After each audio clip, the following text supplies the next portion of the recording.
vocês se sintam motivadas. A gente só consegue estimular, a gente não consegue motivar, não. Motivação é intrínseca, né? Então, vamos para a nossa primeira atividade? É o seguinte, como é que a gente vai fazer? A gente vai dividir vocês em grupos, tá bom? O mesmo grupo que a gente vai começar com ele trabalhando, a gente vai terminar com ele trabalhando. Então, o mesmo grupo que você começar com essa galera, a gente vai, da segunda vez que vocês forem para a atividade, da terceira, vai ser sempre o mesmo grupo, tá? E é por isso que a gente quer que vocês criem uma identidade para esse grupo, deem um nome para esse grupo. Então, é bem rápido, tá, gente? Então, em 3 minutos, vocês vão escolher uma carta do jogo Dixit que represente quem é você. Quem não conhece o jogo Dixit, é um jogo de cartas bem bacanas, então a gente selecionou algumas. E aí você pega uma ali que represente melhor quem você é. A gente vai mandar tudo no chat aqui, tá? Não preocupa não. Depois, em 1 minuto, cada um vai se apresentar utilizando essa carta, né? 1 minuto por pessoa. Lembrem-se de contar esse 1 minuto, tá, gente? Porque senão vai ter gente que vai ficar sem falar, porque o tempo é certinho. E depois, em 3 minutos, vocês escolham em conjunto um nome para o grupo com base nessa apresentação de vocês. Não se precisa dar print aqui, não, porque lá na sala simultânea, vocês vão receber um link que vai ter essas mesmas instruções lá, tá? Bem tranquilo para vocês. Se vocês tiverem qualquer problema, não estou entendendo, a gente está perdido, não recebemos o link, coloca no chat que a gente corre lá no grupo de vocês para ajudá-los, beleza? Então, vamos lá, gente? Já mandaram aí no chat, Bela, já pode dividir o pessoal. Legal, pessoal, e já estou iniciando aqui, tá? Aí, devagarinho, vocês vão entrando e eu vou mandar o link. Cada salinha vai ter um link específico próprio para vocês. Eu vou mandar, tá bom? Tá abrindo as salas agora. E vamos para frente. Gente, é muito rápido mesmo, mas também é uma forma, assim, para provocar vocês um pouquinho, que em 10 minutos dá para a gente fazer uma dinâmica legal de check-in em grupos menores, e utilizando uma forma bacana, né, que são essas cartas do Dixit aí, que são bem malucas. Gente, o jogo Dixit não tem nada a ver com isso que a gente fez, tá? Quem sabe, quem conhece esse jogo, já jogou, sabe que não tem nada a ver com isso. A gente adaptou para uma dinâmica e a gente utiliza ele para várias dinâmicas. A gente tem uma oficina sobre quebra-gelo, sobre dinâmicas e quebra-gelo, e como é que a gente faz quebra-gelos que tenham a ver com as reuniões, com as oficinas, tá? Para não ser uma coisa assim, abraçar a árvore, né? Acho que o povo tem trauma de dinâmica por causa disso. Mas dá uma olhada nessa oficina de quebra-gelo, ela está gravada na nossa playlist, ela é muito legal. Então, depois vocês dão uma olhada aí de outras formas de utilizar o Dixit. E a gente fez dessa forma, tem um motivo. E vocês vão saber mais para frente, tá bom? Vamos falar um pouquinho sobre engajamento. Palavrinha mágica, tá todo mundo falando sobre isso, né? É uma coisa que tá bem usual aí. Mas o que isso significa, né? Eu gosto muito dessa definição aqui do Otto Scharmer, né? Que é um professor da MIT. Engajamento tem a ver com uma pessoa usar coração, mãos e mente para o trabalho. Normalmente, a gente utiliza mãos e mente, né? Mas a gente não coloca o coração na ação. Então, é muito mais fácil se engajar quando a gente coloca o coração na ação. Ainda está no campo gente, coloca no mudo aí, tá dando uns ruídos aqui. E o que é motivação? A mesma coisa. Será que é a mesma coisa, engajamento e motivação? A maior diferença é a seguinte: a motivação ela é intrínseca. Cada pessoa se motiva por um motivo diferente, né? Então, ninguém se motiva pela mesma coisa do outro. Algo que você não consegue motivar ninguém. Você consegue estimular as pessoas a se motivarem, tá? Então, a motivação é um motivo para a ação. Gente, ainda tem gente com áudio ligado, tá? Por favor, quem puder desligar o áudio aí. Então, cada um se motiva se engaja por um motivo diferente. E tem esse livro aqui, que é do Daniel Pink. Ele já está até antigo. Antigo assim, mais ou menos, mas a teoria dele é bem simples e bacana.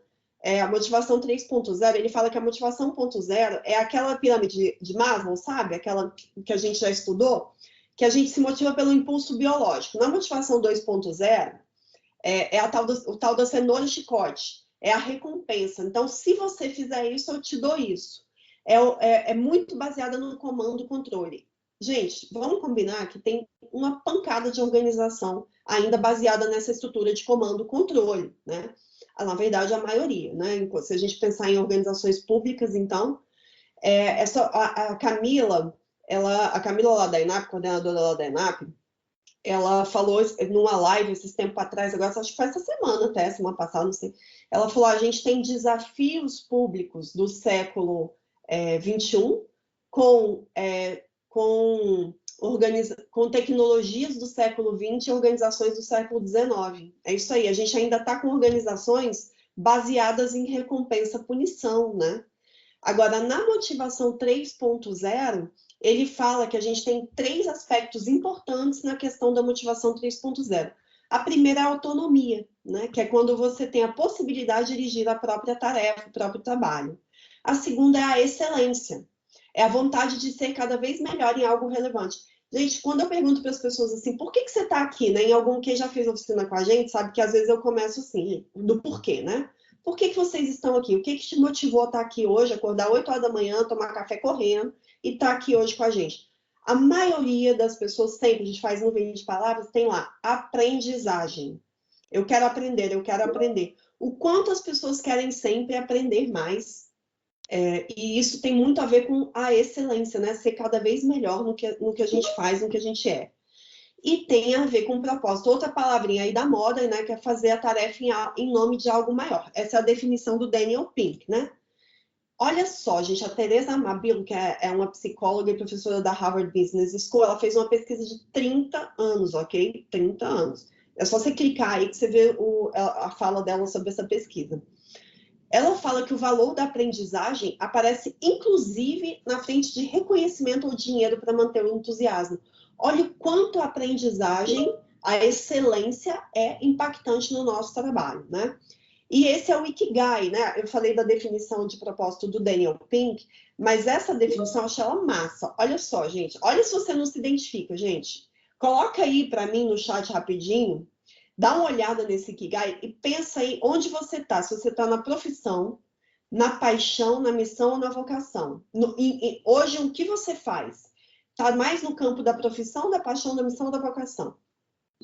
Muita gente fica aqui, ó, que faz algo muito bem feito e é pago para fazer. Profissão.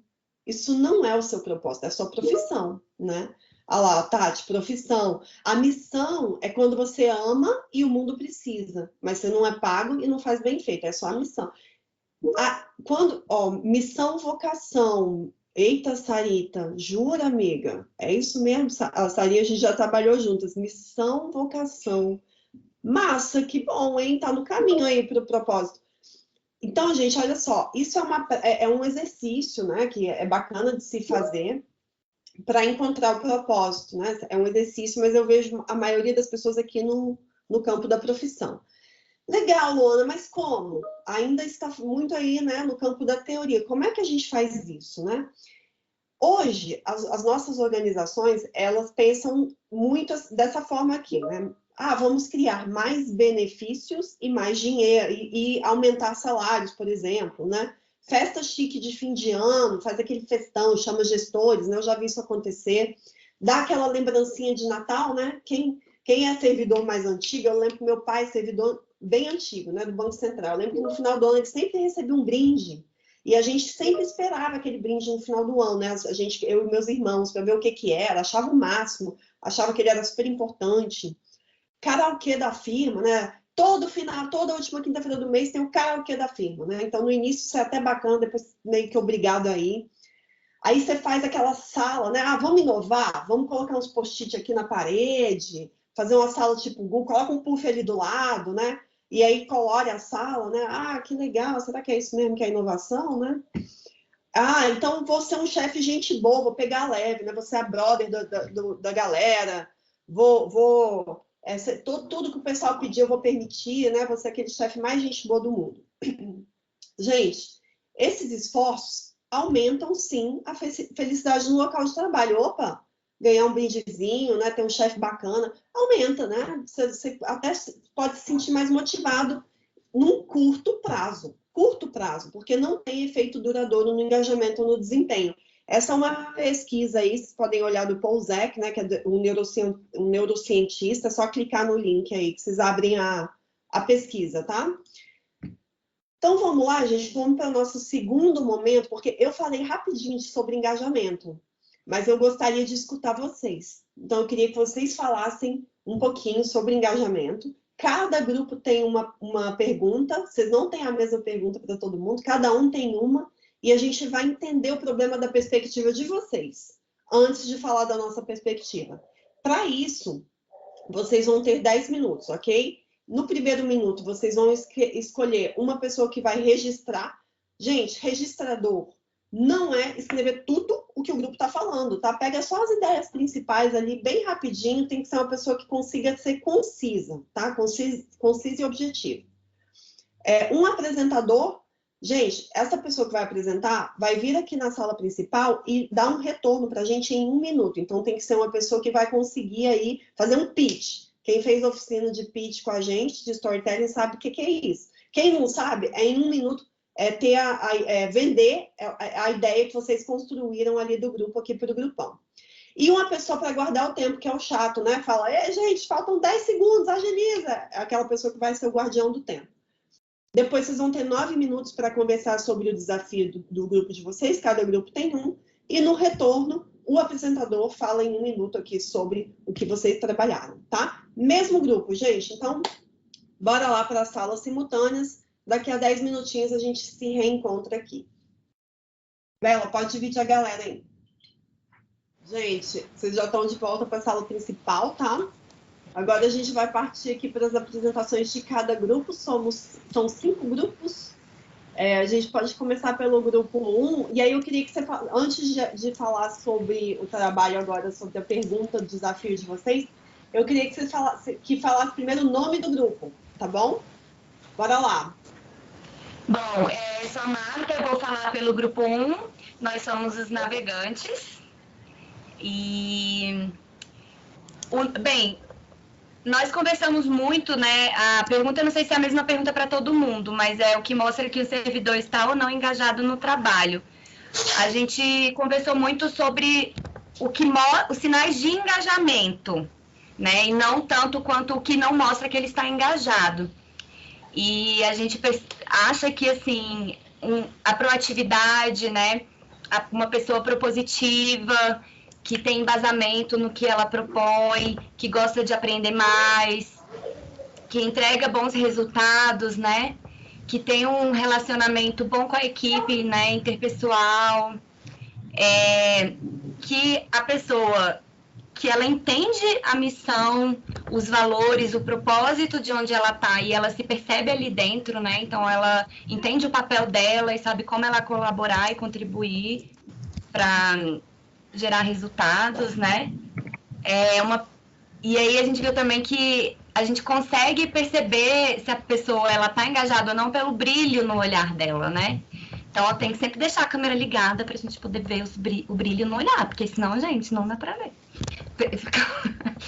E talvez um sinal de que a pessoa não esteja tão engajada, né? Seja uma pessoa mais reclusa, que ela questiona, ela problematiza, mas que ela não traz tantas soluções, né? Ela não propõe tanto para a equipe, assim. E eu acho que foi isso. É isso. Beleza. Deu 1 minuto certinho aqui, Martinha. Obrigada. 2. Peraí, terceiro. Baixa aí.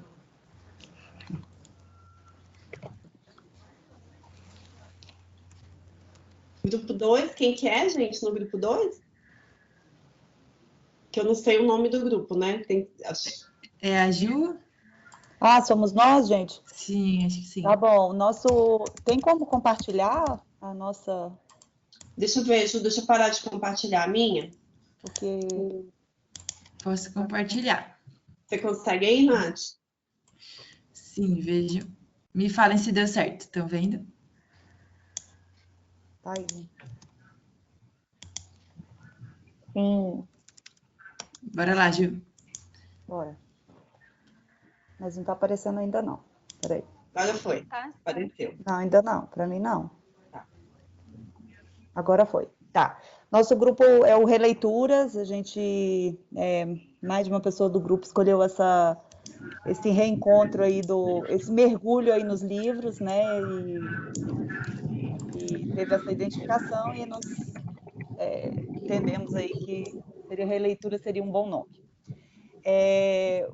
E a gente conversou um pouco aleatoriamente do quais são os fatores que poderiam promover aí o engajamento das pessoas. E à medida que a gente foi conversando, a gente entendeu que tem fatores de diferentes níveis, né? Tem uma perspectiva individual, tem uma questão de equipe, tem uma questão de contexto da organização e uma questão maior, que é de um ambiente político, algo que às vezes que afeta o nosso engajamento, mas que a gente não tem muito controle. Então, na perspectiva individual, a gente entendeu que uma pessoa engajada é aquela pessoa que tem um sentimento de pertencimento e ela se sente pertencente, ela tem essa identificação com aquele trabalho, com aquele processo de trabalho. Conversamos também que, assim, a motivação ela é diferente do engajamento, né? Ela está num outro nível. A motivação é como se fosse aquele empurrãozinho que você dá para promover o engajamento, né? E a motivação, como você disse, ela é intrínseca, é diferente de pessoa para pessoa. Aí tem uma questão de equipe, que é muito importante também, que promove a questão do engajamento, é você se sentir, né, um clima de confiança na equipe. Aí tem um tema que tem se usado muito, que é a questão da segurança psicológica, né? Você se sentir à vontade para dar sugestões, para contribuir com as soluções. O outro que a gente citou foi a questão do perfil da liderança, né? Ser a liderança interfere muito no engajamento,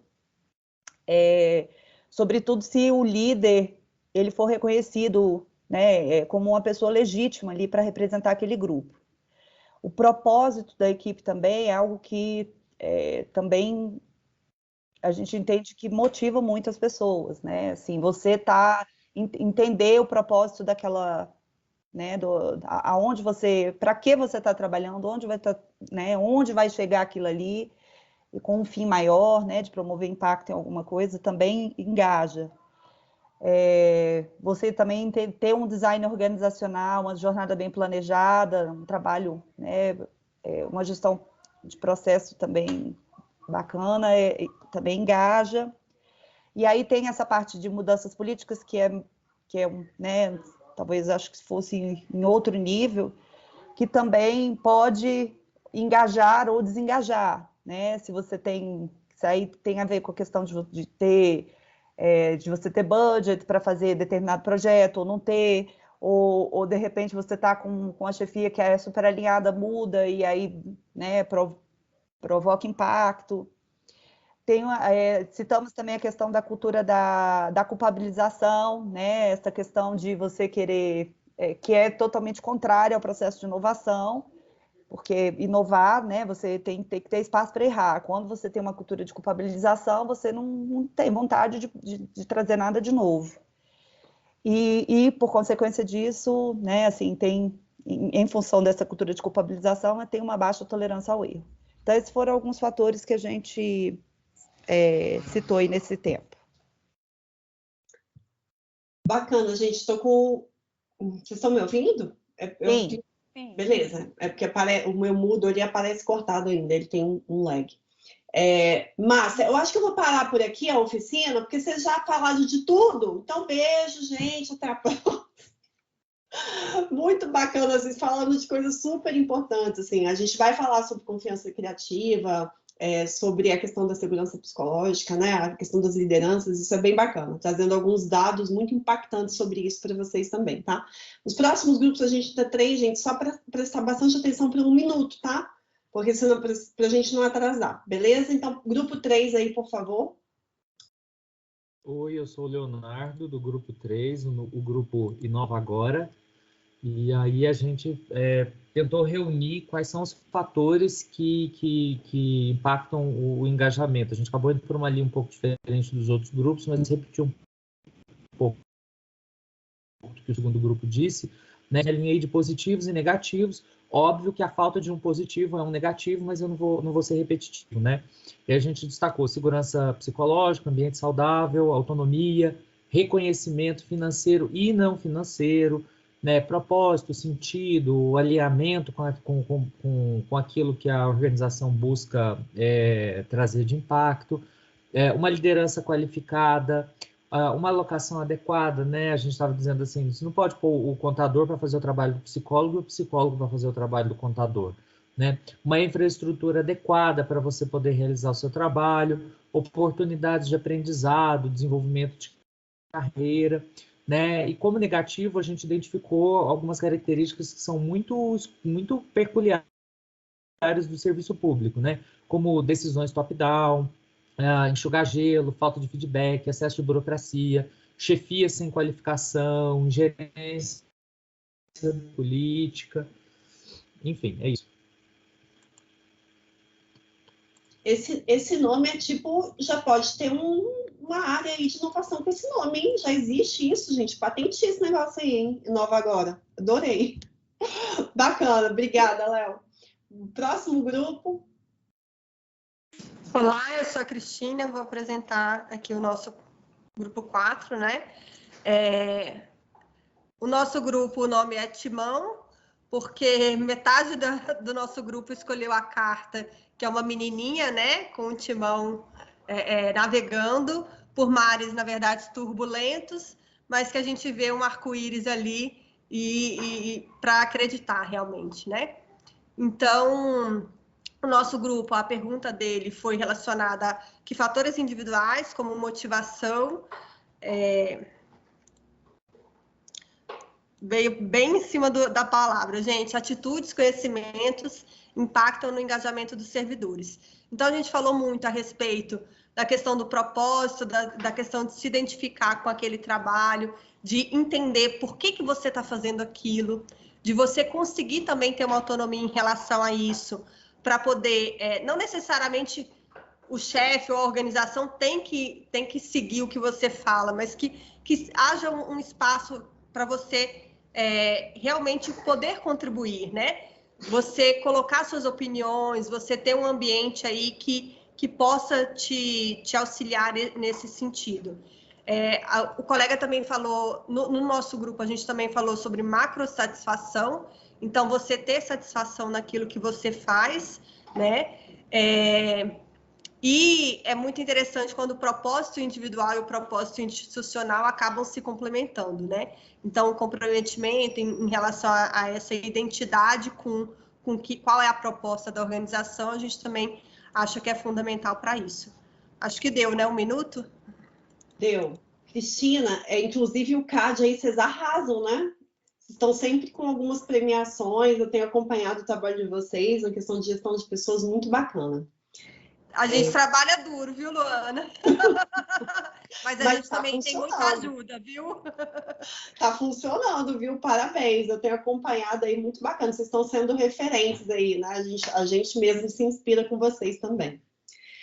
Bom, enquanto minha apresentação não está carregando aqui, acho que agora foi. Deixa eu ver aqui, deixa eu voltar aqui para o slide que a gente estava. Peraí, gente, meio lerdeza aqui mesmo. Mas eu achei o máximo o nome dos grupos. O Navegantes, parecido a proposta, né, com o do Timão, mas muito legal, né, esse trocadilho. É impressionante o que vocês fazem em 10 minutos, né? A riqueza do trabalho de vocês em 10 minutos. Aí nem parece que são 10 minutos. Parece muito mais do que isso. Então, vamos lá, gente. Tocar num assunto que alguns dos Luana, grupos... Oi. O grupo 5, né? A gente acabou não falando. Ah, mentira! Achei que a Cristina fosse o grupo 5, Ana. Desculpa. Vai lá, Ana. Tá, eu vou ser bem rápida. Tá, o nosso grupo escolheu o nome Florescer. Foi bem heterogêneo as escolhas cartas, mas a gente percebeu que nas falas ali, grande parte falou do florescimento de autoconhecimento, né, da busca pelo autoconhecimento. Então, a gente percebeu que teve girassol, teve navegadores, tiveram semeadores, então o nome foi esse, florescer. Quanto aos fatores, né, a nossa pergunta foi os fatores de dentro de uma equipe que podem influenciar para o engajamento.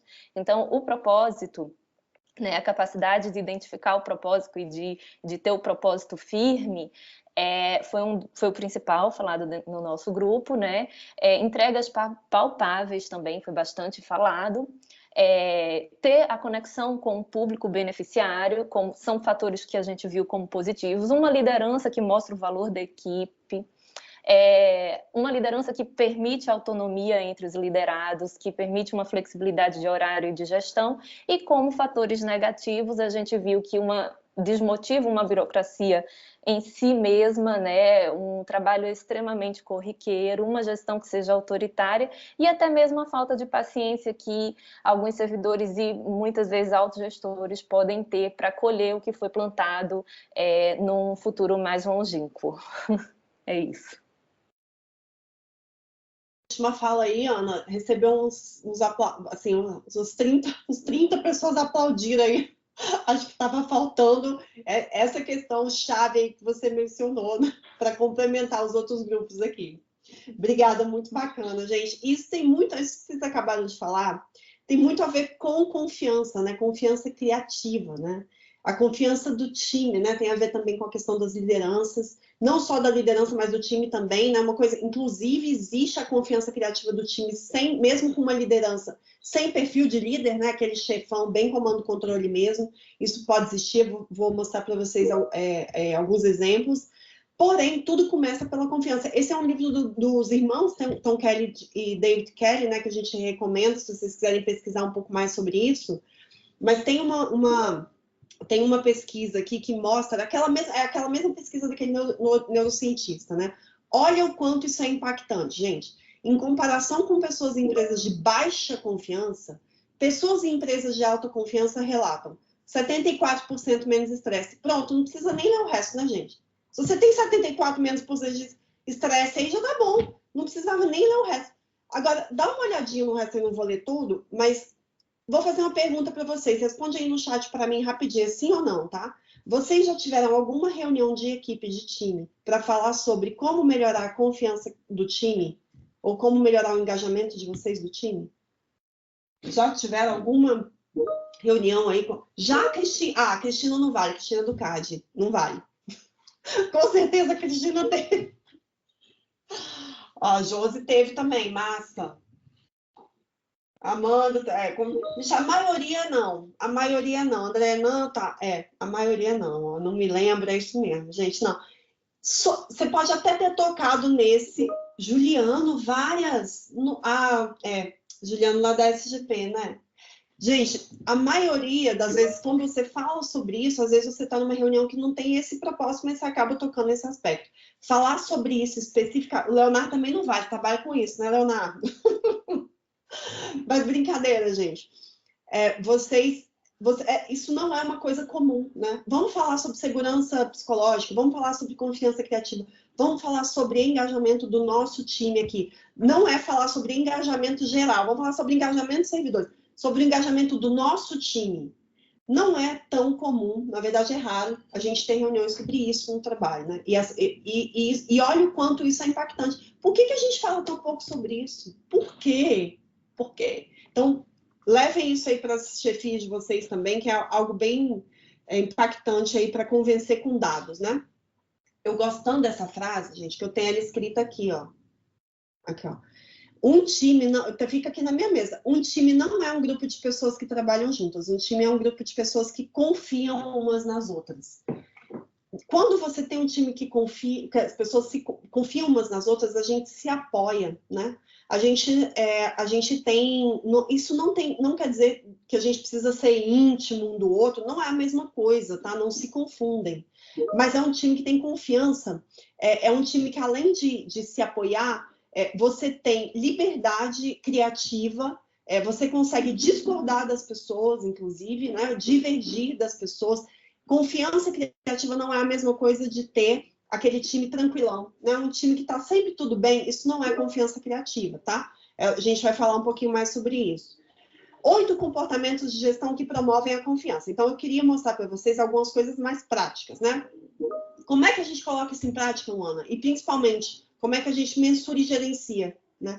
Lembra que o propósito aqui é muito trazer para a prática. Então, a ideia é mostrar para vocês alguns indicadores de confiança que são mensuráveis e gerenciáveis, tá? Se vocês quiserem acessar a pesquisa sobre esses comportamentos, eles estão aqui nesse link, tá bom? Então, vamos lá. O primeiro é reconheça a excelência. Poxa, tão simples, né? Reconhecer a excelência das pessoas. Lembra quem falou sobre excelência lá antes? O Daniel Pink, né? Já falava o quanto a excelência é importante, a Teresa Amabil também. Celebre as pequenas vitórias. A gente tem vitórias, gente, no nosso dia a dia, né? Lá no time, lá no labora, a gente morre de rir, porque a gente celebra tudo quanto é vitória mesmo, assim, né? A gente quase solta fogos.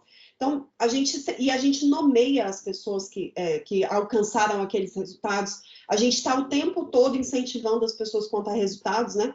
E não só quando a meta é alcançada do final, né? Às vezes um resultado, uma meta que está lá no planejamento estratégico, ela demora anos para ser alcançada, meses para ser alcançada. Cara, mas você faz pequenas entregas todo dia, então celebre essas pequenas entregas, essas pequenas vitórias, né? É melhor quando esse feedback que você dá de reconhecer a excelência das pessoas, ele é muito melhor quando ele acontece imediatamente após a meta ser atingida. Então, não espera 1 mês, 2 meses para dar feedback. Dá no momento, né? Naquele momento mesmo que aconteceu. Olha que interessante, quando ela vem de colegas. Então, entre pares, conversem também, celebrem também essas vitórias, deem um reconhecimento para os seus colegas, porque o seu reconhecimento importa até mais do que o das chefias, né? Quando ele é tangível. Então, vou dar um exemplo para vocês. Se eu chegar assim, poxa, então, Phelps está aqui, né? Ele é do nosso time também. Phelps, o site ficou lindo. Ficou maravilhoso, eu adorei, né? Poxa, que massa que você fez teste de usabilidade, que você perguntou para outras pessoas, né? Funcionou, ficou muito legal. Aquela parte que você falou sobre as metodologias, aquele imagem que você usou para exemplificar, ficou sensacional. Isso, eu estou sendo bem assertiva no que exatamente, que comportamento merece realmente ter reconhecimento. Isso aumenta as chances daquele comportamento se repetir. Agora, se eu falar assim, Phelps, gente, time, eu adorei o site. Isso não é tangível, né? Esse feedback, ele é genérico. Ele também é bom, mas assim, no dia a dia, o ideal é que você nomeie as pessoas e qual comportamento foi bacana, né? Josiane, assertivo, palavras concretas e específicas, exatamente, né? Quando ele é inesperado, você nem está pensando que aquilo ali é uma coisa do seu dia a dia, você nem acha, respondi um processo, não sei. Isso é uma coisa do dia a dia, né? E vem um colega e fala, cara, aquela minuta ficou massa, hein? Aquele parágrafo, gente, você não está nem esperando, olha que legal, né? Um reconhecimento inesperado, uma coisa do dia a dia, né? Quando ele é pessoal, né, quando você nomeia, e quando ele é público. Então, o reconhecimento de excelência é massa ser público. Então, tá todo mundo ali, fala da pessoa especificamente, né, e não só a liderança, mas os pares também, os colegas, tá? Segundo comportamento aí, que também é mensurável, né, gerenciável, desafie as pessoas. As pessoas são motivadas por desafios, tá? Agora, quem conhece a teoria do Mihaly, eu juro que até hoje, já falei disso 1000 vezes, eu não sei pronunciar, acho que é Csikszentmihalyi, né? Alguém me corrige. Como é que ele fala? Como é que fala, Nath? Você sabe? Eu não sei. Mihaly Csikszentmihalyi, enfim. Ele fala que é importante desafiar as pessoas, sim, mas para você trabalhar no flow, que é no fluxo do trabalho, né? Você precisa encontrar o equilíbrio entre desafio e competências, né? Entre habilidades e desafios. Porque se você aumenta muito o desafio, e a pessoa não tem as habilidades para superar, para atingir ali aquela meta, aquele desafio, a pessoa vai ficar ansiosa. Agora, se o contrário acontece, se o desafio é muito baixo e a pessoa tem muita habilidade, muitas competências, é o tédio, né, gente? Isso acontece com a gente, né? A gente faz coisa que, poxa, eu tenho competência para fazer muito mais e estou aqui apertando um botão. Olha aí, ó, o prazer aparece na fronteira entre o tédio e a ansiedade, quando os desafios são equilibrados com a capacidade da pessoa agir, né? Olha aí, gente, o nome do homem, eu tô falando, é quase impossível. Alguém sabe falar? Alguém abre o microfone aí para falar o nome dele?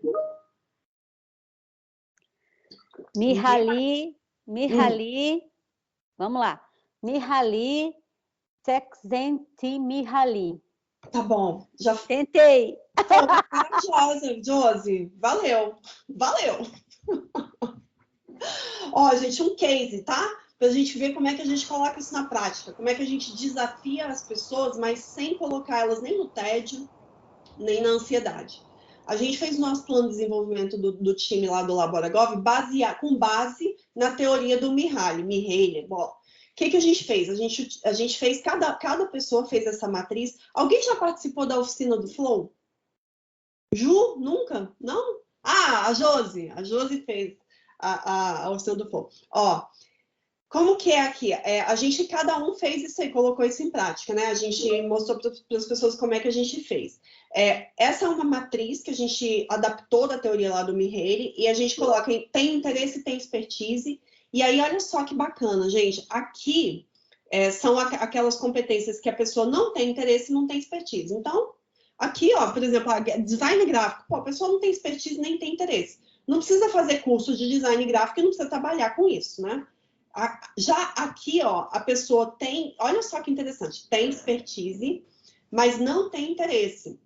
Então, por exemplo, poxa, eu sei trabalhar com OKR, com Scrum, mas eu não tenho interesse nenhum nisso. Já trabalhei com isso, não curti, não gostei. Então, se a minha liderança sabe disso, é muito mais interessante que ela não me demande sobre isso. Eu posso até fazer, mas vai ser obrigada, porque eu não tenho interesse nisso.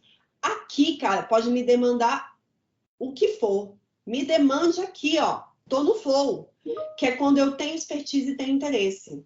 Se a sua liderança sabe, cara, ela vai te demandar que você tá no flow, ó. Aí, inclusive, às vezes você tem o que você tem muito interesse, mas tem uma expertise mais ou menos ali, é o seu desafio. É quando você se sente desafiado, né? Ó, tem gente perguntando se vai ter os slides. A gente vai compartilhar os slides, tá? E aqui no verde é o que, gente? Plano de desenvolvimento. É o que eu tenho interesse, mas não tenho expertise. Aqui eu vou fazer curso, vou lá para a ENAP, vou fazer curso do Labora. Vou aqui, ó, o verde eu vou me desenvolver nisso, porque eu tenho super interesse, mas não tenho expertise. Assim que a gente construiu o nosso plano de desenvolvimento, simples, né? Simples. Então, baseado aí na teoria. E isso muda o tempo todo, tá? Porque às vezes eu não tenho interesse aqui, ó, mas no mês que vem, escutei falar desse negócio, agora eu tenho interesse aqui. Então, vai adaptando. A gente fez no Miro, que aí fica facinho de adaptar depois, né? Ô, Lu. Oi.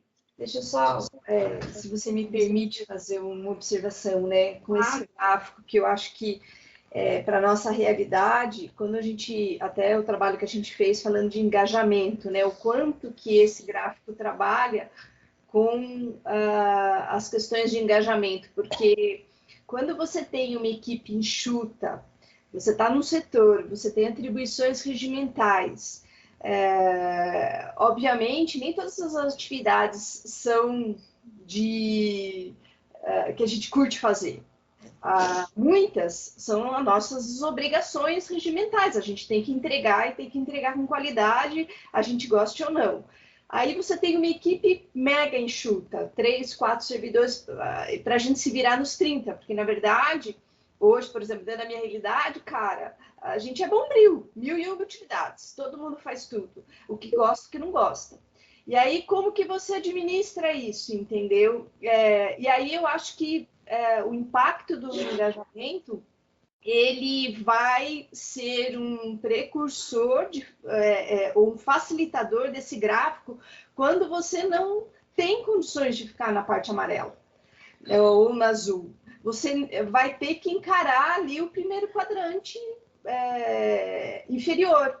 Por quê? Porque alguém vai ter que fazer, é a obrigação do setor, ninguém quer fazer aquela meleca, entendeu? Mas o negócio vai ter que sair. Uhum. E aí, como que você mantém o time atento a isso, né? Então, só fazendo essa observação, né? O quanto que esse gráfico conversa com os aspectos de engajamento e o quanto que essa liderança consegue, né, puxar essa equipe, esse time, para trabalhar em todos os quadrantes e nas questões de adversidades. Perfeito. Obrigada, Kátia. Obrigada, porque isso é uma provocação que eu já tive antes, inclusive, mas não falei aqui.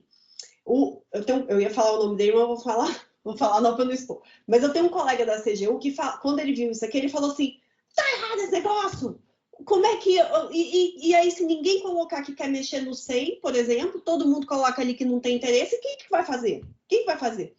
Como é que eu vou engajar o povo para fazer coisa que não é interessante para algumas pessoas, mas tem que ser feitas? Tem que ser feita na equipe, inclusive, que por conta da nossa obrigação de servidor, né, de serviço público, de servir ao público. Então, tem algumas coisas, né?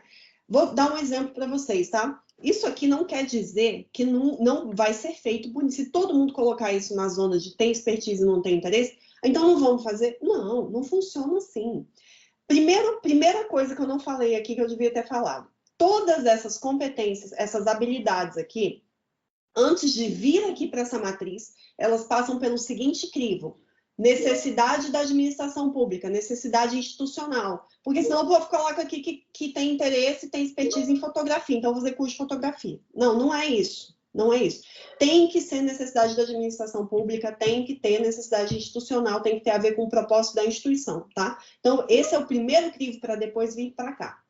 Acho que entra muito assim o senso de missão, quanto que você tem clareza do senso de missão do setor que você trabalha, né, dos objetivos estratégicos do setor que você trabalha, não é nem da instituição que você está, é do setor que você está. O teu setor tem objetivos estratégicos, ele tem uma missão a ser cumprida, enquanto que você está linkado com isso, né? E isso toca muito numa questão que é importante para a gente aqui, a questão da motivação, do engajamento. Motivação e engajamento não tem a ver com fazer o que você gosta só, né? Ah, vou fazer só o que eu gosto. Se você tem um alinhamento institucional, com propósito institucional, confiança criativa no time, segurança psicológica, vocês se apoiam, inclusive para fazer coisas na equipe que são necessárias, mas eu estou fazendo mesmo sem ter um super interesse. A gente faz isso no nosso dia a dia. Eu não tenho super interesse em responder SEI. Ele está aqui na minha zona de ter expertise e não tem interesse. Mas eu vou fazer, e eu vou fazer tranquila, motivada, engajada, porque isso é necessário para a minha equipe, para melhorar os nossos resultados, os resultados institucionais. Então, não quer dizer que você não vá fazer, tá? Então, tá aqui não quer dizer que você não vai fazer. Inclusive, a gente pode encontrar estratégias. Então, se ninguém gosta, vamos nos revezar, por exemplo, ou vamos revezar por temas, se tem temas que você prefere ou não. Isso são estratégias que são mais internas, né? Cada um vai se resolver. Mas uma coisa não tem a ver com a outra de não tá aqui, então não vamos fazer. É uma necessidade institucional, a gente precisa atender, tá? Alguém levantou a mão? Ou baixou aí? Beleza, então vamos para frente aqui. Essa oficina é tão massa que ela tá aqui na nossa prateleira de serviço. Ela foi a primeira, tá? A primeira vez que a gente deu, ela foi na Semana de Inovação no passado. Depois disso, a gente já replicou ela umas 5 vezes. Acho que o Phelps ainda está aqui. Ele é que coordena aí essa oficina, tá? É um servidor do time volante. Ele é nosso astronauta. Ele é da Agência Espacial Brasileira. Então, ele dá essa oficina aqui, acho que junto com a Maria. Então, gente, ó, depois aí, olhem as próximas vezes aí para vocês verem essa daí, tá? A terceira dica, dê autonomia às pessoas. Lembra de novo lá no Daniel Pink, também mostrando aí que faz sentido a teoria dele, né? Olha só, galera, quase metade dos colaboradores abriria mão de um aumento de 20% para ter maior controle sobre como trabalham. Olha como é importante a autonomia, né? Quando a gente trabalha com autonomia, o que isso quer dizer, né? A gente fez, isso aqui é uma partezinha pequenininha de um mapa de insights que a gente fez. O que a gente fez lá no Labora? A gente pegou as avaliações dos usuários do serviço do Freela, a galera que fez Freela com a gente ano passado e do time volante. Pegamos as avaliações que são anônimas e criamos um mapa de insights a partir dessas avaliações, para que a gente qualifique nosso trabalho, né? Então, vamos qualificar o Freela sempre de forma iterativa, né? Melhorando sempre o serviço. Vamos fazer um mapa de insights para a gente entender como é que a gente pode melhorar. Saiu muita gente falando sobre quanto é importante ter autonomia e que o Freela trouxe isso. Então, olha só, Os servidores do Freela e do time volante não querem ser microgerenciados ou ensinados como fazer. Querem ter clareza do resultado esperado e ser livres e autônomos para criar e experimentar os caminhos até ele. Se você sabe qual é o resultado final que é esperado de você, o caminho que você vai usar para chegar até lá, seja criativo para utilizar. Se a sua liderança te deixa livre nisso, você tem muito mais possibilidades de ser autônomo. Autonomia não significa fazer o que quer. É muito mais relacionado ao como do que ao que, né? O que é a sua meta, seu resultado institucional, seu propósito. O como é que é interessante você se libertar, né? Ó, a minha experiência no Freela superou expectativas. Temos espaço para assumir uma postura ativa em todo o processo. Não é só participar, é assumir a responsabilidade. Autonomia tem a ver com autorresponsabilidade também, né? Quando você é autônomo, você se responsabiliza sobre suas ações e isso gera maior engajamento. Clica aí, gente, tudo clicável aqui, tá? Primeiro link para se inscrever no Freela. Quem ainda não é Freela, gente, se inscreva. É muito bacana, já tem uma galera aqui que é Freela, mas se inscreva, tá? Não te vincula a nada. Se você não quiser participar, você não participa. Ah, Josi, que legal, obrigada. Mandou o desenho assim, aqui pra gente, do Simon Sinek. Os outros aí, para saber um pouquinho mais sobre o Freela e o Labora. Ah, esse vídeo aqui do segundo link, quem fez foi a Martinha, que está aqui com a gente. E ela é Freela também, nossa, já participou com a gente em Freelas, e ela editou um videozinho pra gente sobre Freela para explicar em 1-2 minutos aí o que é o Freela e o que é o time volante, tá bom? Quarta dica, dê às pessoas escolhas sobre o que fazer. Olha aí, não diga às pessoas como fazer, diga-lhes o que fazer e surpreenda-se com os resultados. Essa é uma frase do George Patton, né? Olha, é importante, tem a ver com autonomia também, né? Olha um case de como é que a gente colocou isso em prática, gente. Aqui, essa é outra oficina nossa sobre planejamento, como tirar o planejamento do papel, né? A gente fez aqui, isso é só um print de uma parte do nosso planejamento lá no Miro, e aí eu queria mostrar para vocês isso aqui, cadê cada pessoa aqui, ó? Isso aqui, ó, essa frase aqui, ó. Quando a gente fez, o que a gente colocou aqui? A gente colocou aqui no o que são os resultados, a gente colocou as entregas, os projetos estratégicos. Por exemplo, tem um aqui tá meio ruim de ler aqui, mas tem esse, acho que é esse aqui, que é o balanço, não sei o quê. Tem um aqui que é a parceria com o Oxford, acho que é essa segunda aqui. O que acontece, gente? A gente coloca o que, o como, as etapas, as pessoas colocam as macroetapas aqui e ficam livres para inventar a melhor forma de alcançar aquele resultado, e o quem também. Se você está vendo o nome do Pedro aqui, todos eles são do time, né? O Pedro, a Bela e o Phelps estão aqui, e a Martinha aqui como Freela nossa. Então, aqui, olha só, essas pessoas, elas é que colocaram o nome delas aqui, não fui eu, não. A gente só colocou o resultado. Cada pessoa deve colocar o nome em pelo menos 2 projetos, parará. Então, as pessoas vêm aqui e se autorresponsabilizam por aquele projeto. Isso é uma forma de deixar as pessoas autônomas, inclusive para escolher o que elas querem. Quer dizer que elas vão escolher só o que elas gostam? Não. Se você tem um time que tem confiança criativa, que se apoia, as pessoas não vão deixar a galera na mão. Se tem só um ali, eu falo, poxa, essa pessoa está em 4 projetos, vou colocar meu nome em mais alguns projetos. A gente nunca teve problema de ter gente que não está em nenhum projeto aqui. E outra, todo mundo vê, todo mundo em que projeto que está o tempo todo, né? E vocês estão vendo aqui os asteriscos, são as pessoas que são as líderes. Cada projeto tem um líder, um co-líder e as outras pessoas do time do projeto. E é bem autogerenciável. Se tiverem curiosidade para saber mais sobre isso, clica nesse link que a gente tem um videozinho de 5-6 minutos aí mostrando como é que a gente fez esse planejamento de forma bem autônoma e com liberdade criativa para as pessoas aí, tá? 5, dê transparência às informações, né? Isso é básico, né, gente? Agora, queria falar uma coisa para vocês aqui, né? Pelo menos metade da comunicação é ouvir. Isso é uma baita de uma cutucada, principalmente para as lideranças, né? Que falam assim, gente, a gente cansa de escutar lá no Labora, né? Que a gente, como laboratório de inovação, a gente recebe desafios públicos para apoiar as organizações a desenvolver soluções inovadoras aí. Um desafio que chega o tempo todo a comunicação é ruim. E a comunicação lá é péssima, já ouviram isso, né? A comunicação é muito ruim aqui. problema aqui é de comunicação. Opa, a primeira coisa que eu falo é, tá ouvindo? Você tá ouvindo a galera aí? Porque pelo menos metade da comunicação é ouvir, né? O Otto Scharmer, teve uma colega aqui que até já tinha falado dele, né? Da teoria U, eu vi lá, eu dei um bizu ali no chat, alguém já tinha falado do Otto Scharmer? Ele fala da importância da gente escutar as margens, né? Então, inclusive da onde as inovações mais saem, porque a galera que está o tempo todo ali imerso numa realidade, ela tem dificuldade de pensar fora da caixa, né? De olhar para fora. Então, escute, inclusive, as margens e principalmente as divergências, tá? Para que a gente consiga melhorar a comunicação. Eu não costumo trazer... Ô, Nath, por favor, me perdoa, é uma frase em inglês, tá? Contra a linguagem simples, mas essa daqui funciona muito melhor em inglês do que em português, por isso que eu trouxe ela. Walk the talk, gente, faça o que fala, né? A tradução não fica tão boa, mas você trilhar o caminho que você prega, vamos dizer assim, né? Tem uma outra frase que é do... Eita, agora esqueci, se alguém souber me ajudar aí. Ele fala que não existe nada que enfraquece mais a mudança do que comportamentos de liderança que são incongruentes com a comunicação verbal. Quem que fala isso, gente? Esqueci o nome do homem. Esqueci. Depois eu lembro aqui. Ai, caraca, não é o Murilo Gano, é outro cara.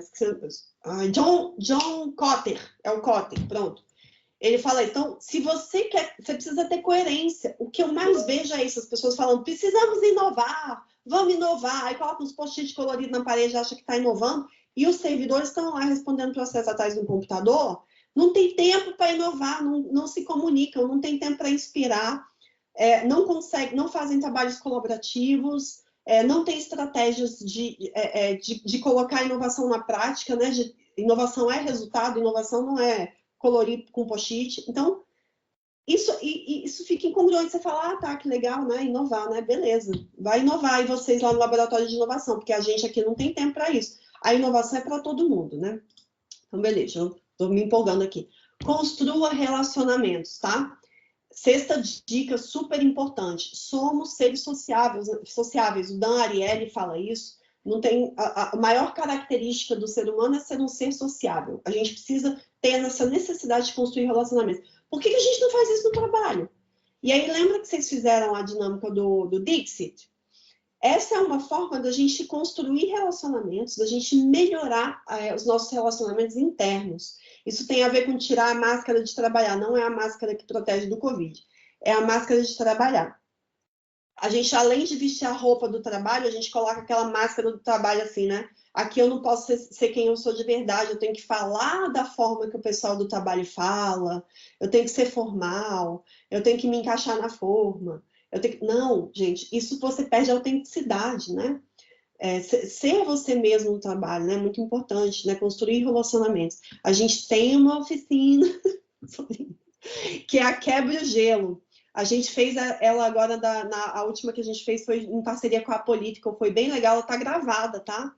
Essa foi em inglês, né? Mas tem ela em português gravada também, é só clicar no link aí, tá? Ela tá inteira gravada. E a gente tem ela no Prateleira de Serviço também, já rolou, que essa que foi a segunda que a gente fez aqui, tá? Então, deem uma olhada também, porque a gente ensina formas de construir relacionamentos, melhorar a confiança criativa, né?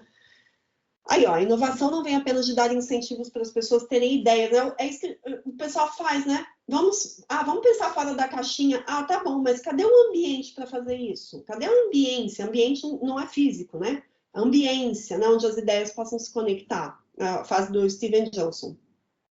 Passando a bola para o Freela, nosso Freela Vinícius. Vinícius, eu vou tentar adivinhar a sequência dos slides aqui, mas se eu não passar, você me pede para passar, tá? Vou ficar no mudo agora. Ok, Luana, muito obrigado pela oportunidade, né? Então, vamos lá. Eu vou falar um pouquinho sobre qualidade de vida no trabalho e um pouco da experiência que eu tive no Ministério Público do Trabalho sobre o tema, ok? Para começar, eu vou colocar essa pergunta, tendo mais tempo, uma dinâmica, e a gente responderia, algumas pessoas responderiam, né? E aqui, então, eu vou pedir aí, se tiver algum voluntário que quiser responder. E eu começo essa minha apresentação perguntando o que é a qualidade de vida no trabalho para você? Né, essa pergunta é a pergunta provocativa reflexiva para que eu possa dar continuidade.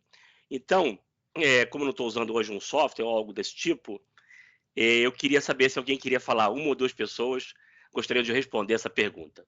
Quem se habilitaria? Pode ser assim, Lona? Beleza. Quem quer me responder aí? O que é qualidade de vida no trabalho para você? Ou para vocês, né? No caso. Quem gostaria de... Pode ser no chat aqui também. Podem escrever aqui se quiserem. Rodrigo, até melhor. levantou a mão. Perfeito. Por favor, Rodrigo.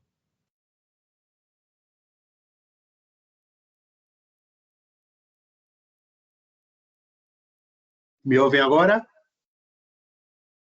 Me ouvem Sim. agora? Sim. Sim, Pronto. Rodrigo, te escutamos. Escutamos Pronto. Repete a pergunta, por favor. bem. O que é qualidade de vida no trabalho para você?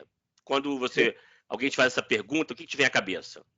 A qualidade de vida no trabalho é aquilo que eu cheguei a mencionar no pequeno grupo, é o que eu chamo de macro satisfação. Não é? É você se sentir bem e confortável no seu ambiente de trabalho como um todo, não simplesmente no desempenho de suas atribuições, né, que é naturalmente importante e essencial, mas realmente você se sentir bem com aquele ambiente, ver a relevância do que você está fazendo, entender a relevância do que você está fazendo, e, inclusive, refletindo algumas, como é que eu vou dizer, talvez algumas premissas até psicológicas, acho que a Luana pode falar melhor sobre isso do que eu, sobre aqueles tópicos que são considerados como elementares, né, para uma vida feliz, né? Por exemplo, né, o tópico para uma vida feliz é ajudar serviço de voluntariado, entendeu? Vocês entendem o que eu quero dizer quando eu digo sobre macro satisfação? É algo que extrapola a caixa de eu simplesmente desempenhar bem as suas atribuições. Perfeito, Rodrigo. Muito obrigado. O pessoal aqui também já está participando bastante no chat, né?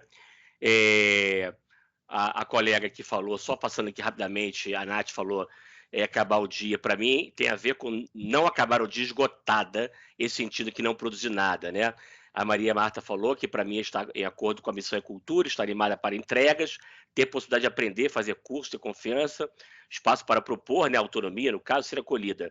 A Josiane falou, senti que fiz minha parte. A Maria respondeu, ter tempo livre para outras coisas, né? Bom, dando continuidade, reparem, eu vou mostrar agora um slide, eu queria fazer 2 avisos antes. O primeiro aviso, antes de mostrar o próximo slide, é que, primeiro, o que eu vou falar não exclui outras possibilidades. Aliás, elas andam juntas de certa maneira.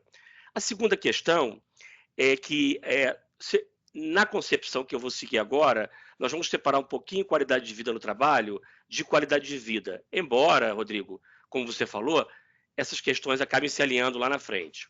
Bom, essa é uma foto, esse é um slide que com algumas fotos de algumas atividades que algumas empresas têm promovido, né? Do lado esquerdo, alguma atividade ali de ginástica laboral, o pessoal tem feito muito mindfulness, inclusive no MPT. Do lado direito, uma área que algumas empresas colocam até o nome de descompressão, que a gente não tem usado muito, né? Porque se descomprime porque está comprimindo muito, mas enfim, um espaço de convivência. E aqui embaixo uma fotografia que eu tirei da web, né?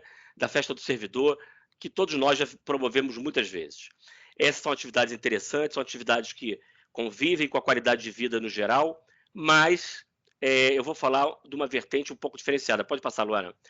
Então, no próximo slide, esse slide apresenta respostas do lado esquerdo do diagnóstico que fizemos no Ministério Público do Trabalho e do lado direito de outras organizações públicas, né, tiradas daí do professor Mário César Ferreira, lá da Universidade de Brasília, sobre qualidade de vida. Então, se vocês pegarem e olharem esse slide, depois eu vou deixar aí com vocês esse material, vocês vão ver aí ambiente de trabalho sadio e harmonioso, valorização, se sentir reconhecido, ir para o trabalho feliz e retornar mais feliz ainda, apoio da gerência e reconhecimento. Aqui do lado direito das outras organizações, é sempre gostar de voltar no outro dia para trabalhar, ser reconhecido novamente, vislumbrar a possibilidade de crescimento, ambiente que propicie convivência harmoniosa.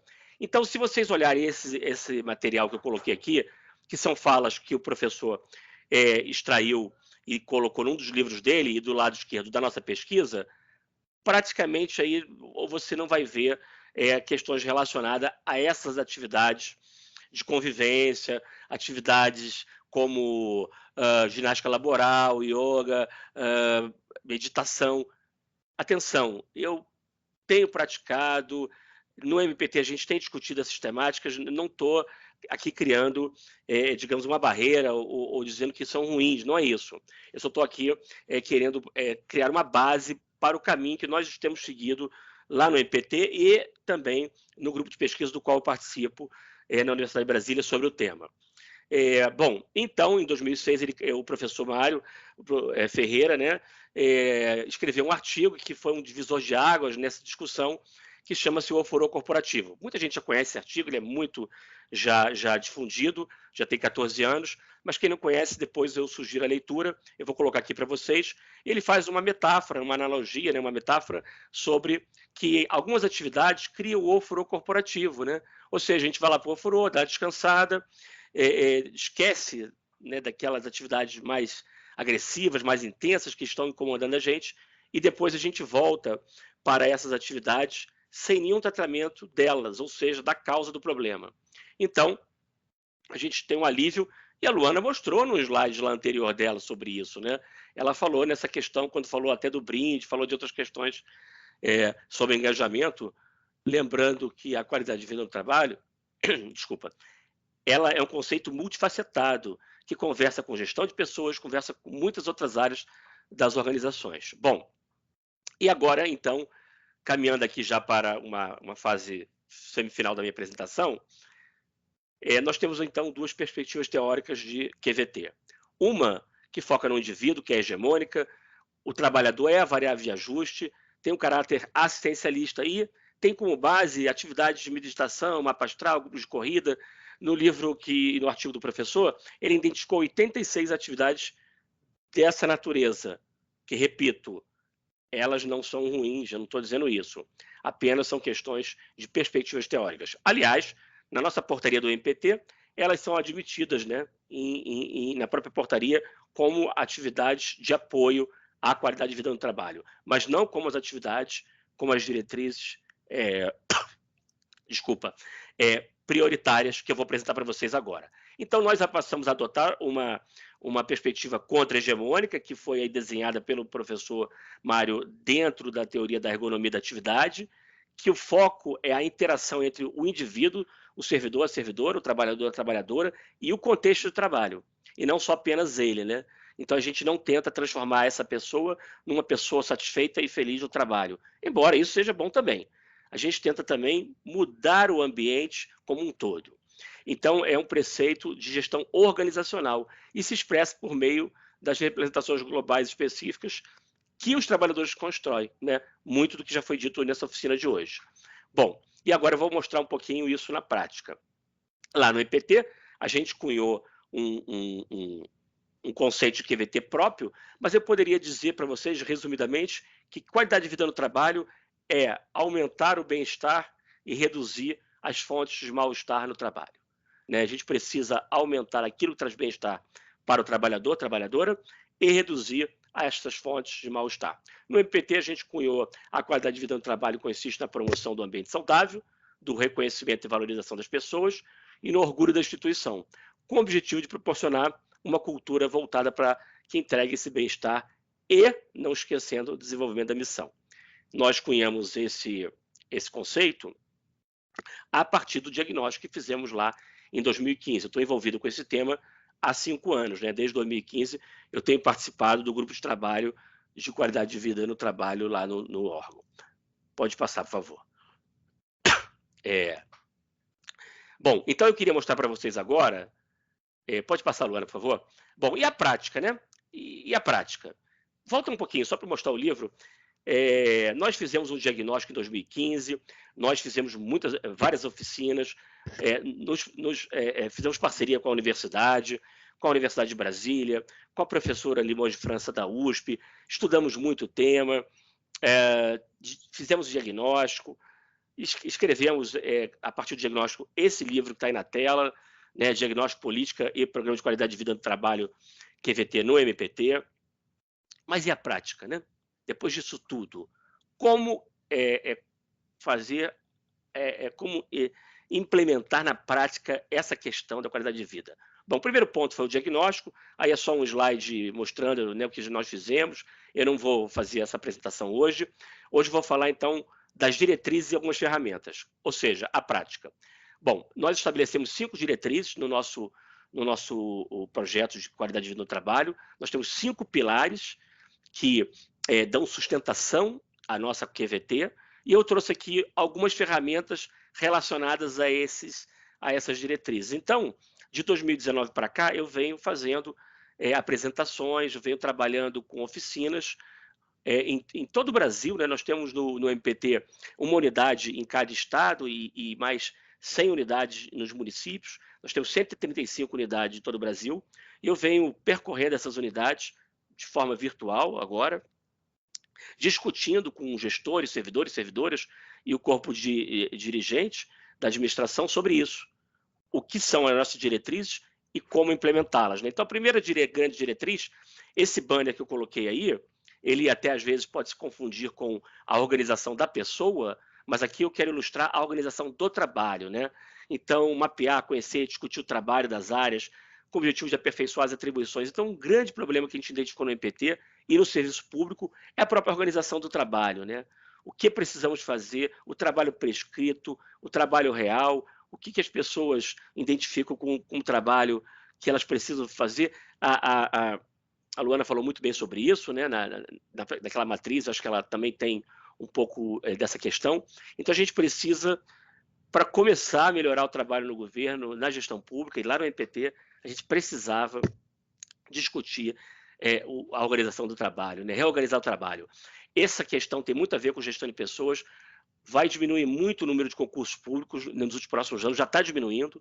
O MPT, a gente não repõe a aposentadoria há muitos anos, acho que 4, 5 anos, não tem entrada de servidores, então a gente vai diminuir um pouco o percentual.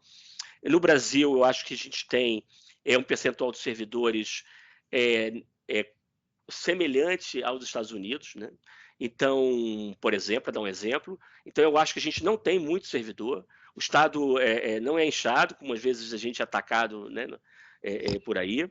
O que está faltando, eu acho, que é a gente reorganizar o setor público, reorganizar o trabalho. Então, mapeamento de processo, melhoria dos processos, montagem de escritórios de processo e o dimensionamento da força de trabalho, que veio forte, né, nos últimos 4, 5 anos, inclusive com iniciativa do próprio Ministério do Planejamento, que agora está na Economia. Lá no MPU a gente tem discutido muito isso, já existem várias metodologias, então dimensionar a força de trabalho, agregar isso ao mapeamento e a gestão por competência é uma ferramenta importante. Segunda diretriz, relações socioprofissionais, né? Eu considero essa, a primeira bastante metodológica, essa já indo para uma área mais de humanas, né? Uma área mais das nossas relações.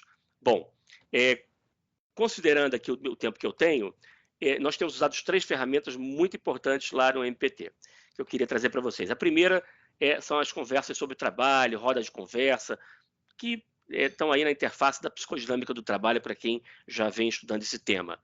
Conversar sobre o trabalho é algo essencial, muito importante, e que nós temos aprimorado bastante o nosso trabalho, o trabalho das equipes, com essa questão. Nós estudamos com alguns profissionais, alguns consultores, professores da Universidade de Brasília também, e desenvolvemos alguns grupos, né, internos, alguns consultores internos dessa temática que vem nos ajudando, e estabelecemos também no MPT uma comissão de prevenção ao assédio moral e sexual no trabalho, uma comissão interna que vem também ajudando a gestão de pessoas com essa temática relacionada as rodas de conversa, a conversa sobre trabalho. Então, acima de tudo, é preciso conversar. As pessoas, às vezes, não sabem nem por que fazem o que fazem. Isso foi falado pela Luana, e daqui a pouco eu vou falar sobre isso na questão do sentido do trabalho. Segundo ponto, a questão do feedback, já muito debatido por nós na questão em gestão de pessoas. Eu vou passar um pouquinho rápido dessa parte e vou me atentar um pouquinho à comunicação não violenta. Então, nós adotamos lá no MPT a conversa sobre o trabalho, e em especial a comunicação não violenta, como uma ferramenta prática de apoio à questão das relações socioprofissionais. Então, nós vamos estudando essa teoria que foi trazida pelo Marshall, né, em 2006, ele já é falecido, infelizmente, faleceu em 2015. Esse site que eu coloquei aí é o site dele, do legado, tem muito material interessante lá. Aqui embaixo é o site de um canal no YouTube, Diálogos Corajosos, do Sven, não sei se vocês conhecem, é a pessoa que nos ajudou no MPT, mas existem vários profissionais que trouxeram ou que estão disseminando no Brasil a teoria do Marshall. Esse é o livro mais famoso, mais conhecido, e a comunicação violenta ela tem uma vantagem, porque a gente pode usá-la, ela é uma ferramenta de comunicação, e a gente pode usar muito na nossa empresa, no nosso órgão, né? Na nossa instituição e também na nossa vida pessoal. Então, geralmente as pessoas gostam muito quando nós trazemos essa ferramenta, quando nós chamamos as pessoas para as capacitações, para os debates sobre isso, porque é uma ferramenta para o dia a dia, de uma forma geral. Bom, ela tem 4 etapas, eu não vou me ater muito em função do meu tempo, mas eu convido vocês depois a estudarem mais, acessar esses links que eu coloquei. Quem não conhece, eu sei que alguns aqui já conhecem, ela tem 4 pontos, que é a observação, o sentimento, a necessidade e o pedido. Então, é você observar, entender por que a pessoa tem a demanda que tem, né? Volta só um pouquinho, Luana, só para acabar ali, rapidinho. O segundo ponto é entender melhor o sentimento dessa situação, né? As necessidades, por que a pessoa falou isso, por que ela pediu isso, por que ela está tendo esse comportamento. Então, porque todo comportamento tem por trás uma necessidade, né? Se esse comportamento foi violento, foi conflituoso, por que isso está acontecendo? Bom, e depois o pedido, né? Um pedido específico, claro, afirmativo, e não questões abstratas, né? Vagas ou ambíguas. Pode passar, Luana. Obrigado. Bom, então é isso. Então, no nosso segundo pilar, a gente tem usado bastante essa questão da comunicação violenta. O terceiro pilar é o reconhecimento do trabalho. O reconhecimento, ele conversa muito com o engajamento, né? Ele é um conceito também multifacetado, com uma motivação muito complexo. Para vocês terem uma ideia, eu estou há 4 anos e com um grupo lá do MPT, um grupo multidisciplinar estudando o reconhecimento. Já estive em vários órgãos públicos fazendo benchmark sobre o tema e não há clareza, não há padrão sobre como estabelecer uma prática de reconhecimento, né? Eu coloquei esses dois banners porque, por meio deles, eu queria provocar vocês. O primeiro é a questão do pessoal da saúde, né? Reparem como eu vi algumas frases do tipo, especialmente dos paramédicos, não dos médicos. Os médicos geralmente são bem reconhecidos, as pessoas agradecem muito, né? Quando ficam doentes ou precisam da medicina em geral. Mas os paramédicos, eu vi muitas frases, finalmente me senti reconhecido, especialmente do pessoal da enfermagem, técnicos de enfermagem, né? E então isso foi interessante, a pandemia trouxe esse reconhecimento para esses profissionais, né? A gente viu muitas atividades, muitas iniciativas reconhecendo, até restaurantes mandando lanches, né? A gente teve, né, durante a pandemia, algo bastante curioso, que foi uma forma de reconhecer o trabalho deles, né? Estão lá, não podem sair, muitas horas trabalhando.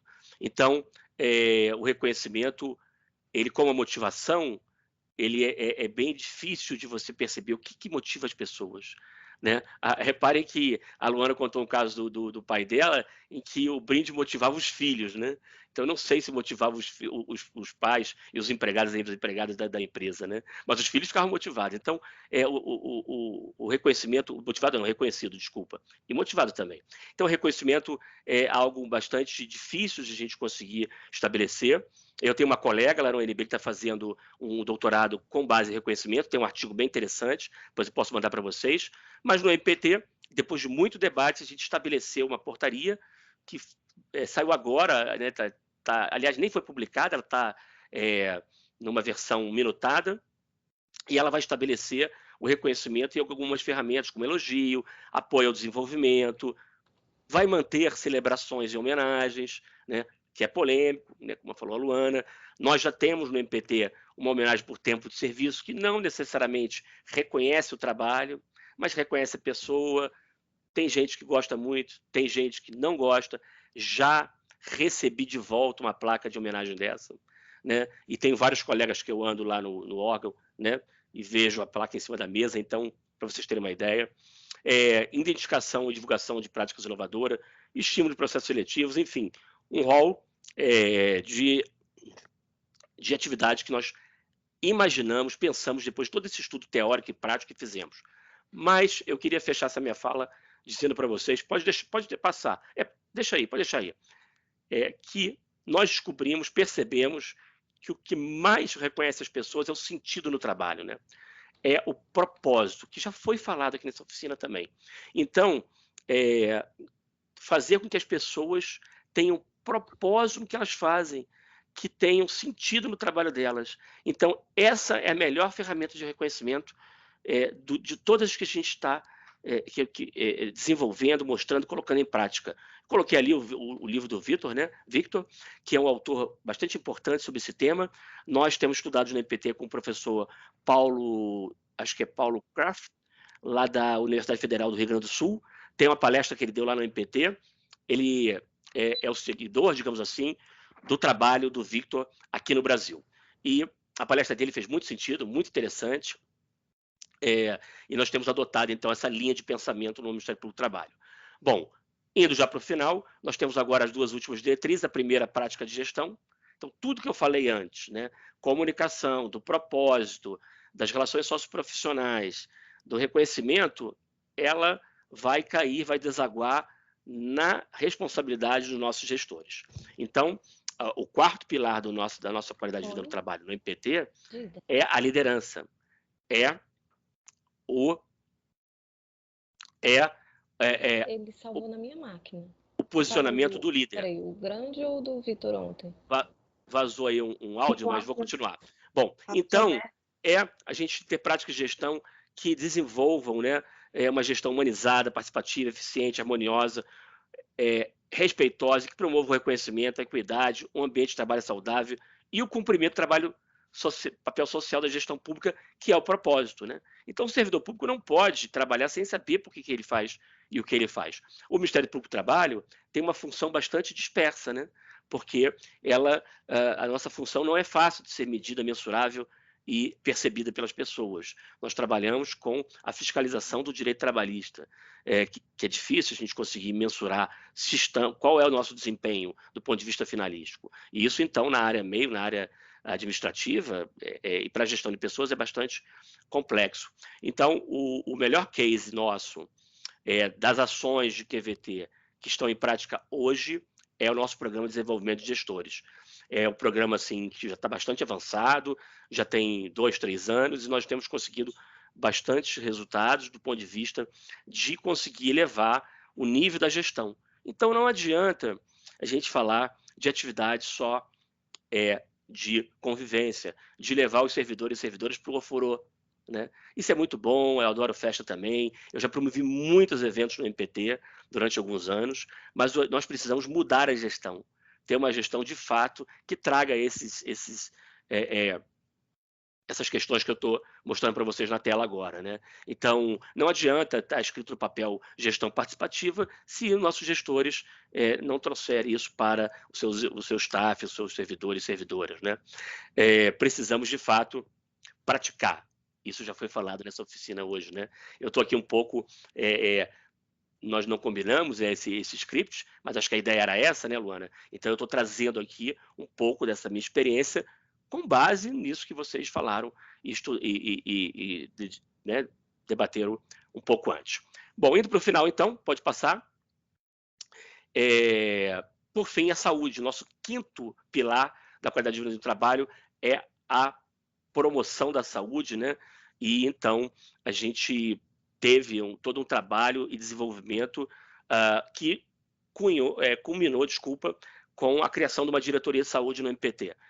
Outrora, nós achávamos que havia um debate para acabar com a coordenação de saúde, que antes era uma coordenação, para vocês terem uma ideia, né? Porque nós temos plano de saúde, o plano atende razoavelmente bem todo mundo, então muitas pessoas questionavam porque nós tínhamos serviço de saúde, né? Ainda, inclusive, de psicólogos e de assistentes sociais. Hoje pensamos muito diferente disso, ampliou-se o serviço de saúde, virou uma diretoria e temos atuado, então, com a elaboração de programas de saúde, segurança do trabalho, e aí eu coloquei algumas questões que nós conseguimos estruturar nesses últimos anos, né? Aumentar a estrutura técnica, acabei de falar, virou uma diretoria, aumentou o número de psicólogos, assistentes sociais no Brasil, aumentou um pouquinho, mas aumentou, a gente tem investido nisso. A comunicação também entra na questão da saúde, porque o psicossocial conversa muito com o trabalho da comissão de assédio com a gestão de pessoas, nesse sentido. A questão do controle da saúde ocupacional, né, que o Ministério Público cobra das empresas, então a gente tem também evoluído, a questão do periódico e os nossos indicadores de absenteísmo, entre outros. Investimos fortemente no acompanhamento da pessoa com deficiência, até pela nossa também visão institucional, né, o MPT se preocupa com a pessoa com deficiência no ambiente de trabalho, a educação e saúde, o acompanhamento funcional e o acolhimento, que é um tema que entra lá na liderança, entra aqui na saúde. A QVT é um tema interdisciplinar, né? É um tema que conversa com várias áreas. Pode passar. Pessoal, desculpa, eu não sei se eu falei muito rápido. Bom, terminei minha apresentação. Desculpe se eu falei assim muito rápido. Eu estou à disposição também, posterior a esse evento. Meu e-mail e meu telefone já foram disponibilizados. Caso vocês queiram conhecer um pouco mais a nossa experiência, um pouco mais do que a gente tem feito. Por que eu coloquei essa figura agora, o iceberg? Eu estava num evento com a professora Alice Sobol, da Universidade Federal do Paraná. Ela é uma estudiosa sobre o assédio moral e o assédio sexual no trabalho, e a gente teve várias oficinas com ela, falando desse tema e falando um pouco de qualidade de vida no trabalho, e ela colocou uma figura, e eu não trouxe a dela aqui, mas os problemas estavam, a maioria, embaixo d'água, e em cima tinha algumas questões. E eu perguntei para ela, né, professora, depois da sua apresentação, eu estou aqui, eu não sei por onde começar. Isso foi há uns 3 anos, quando eu além de trabalhar na QVT, eu faço parte da comissão também de assédio, de prevenção ao assédio, né? Concomitantemente, tem essas 2 atividades. Então, ela respondeu, começa por você, começa pela sua equipe, começa pelos seus pares mais próximos. O desafio é muito grande, mas a gente precisa, né, sem retórica e sem chover no molhado, começar de fato por algum lugar, e esse lugar é por você. Então, é esse o recado que eu queria fechar aqui, né, falar sobre isso. Espero ter contribuído com esse evento, agradeço mais uma vez o convite e estou à disposição aí para um debate, se for o caso. Obrigado, Luana, obrigado a todos e a todas. Eu que agradeço você ter contribuído aqui com a gente, não apenas com o seu conhecimento, mas com sua experiência prática, Vinícius. Muito obrigada, gente. Olha Desculpa, aí eu falei muito rápido, tá? Me perdoe. Tranquilo. Gente, olha como é massa ser frila. Se inscreve aí, galera. Não perde não a oportunidade. Tem um monte de gente aqui que não é frila ainda. Vamos lá, gente. Ó. Eu tinha parado na 6ª dica. Já pedi desculpas aqui no chat. Vou pedir aqui falando também que a gente vai ultrapassar o nosso tempo. Na verdade, já passamos 5 minutos.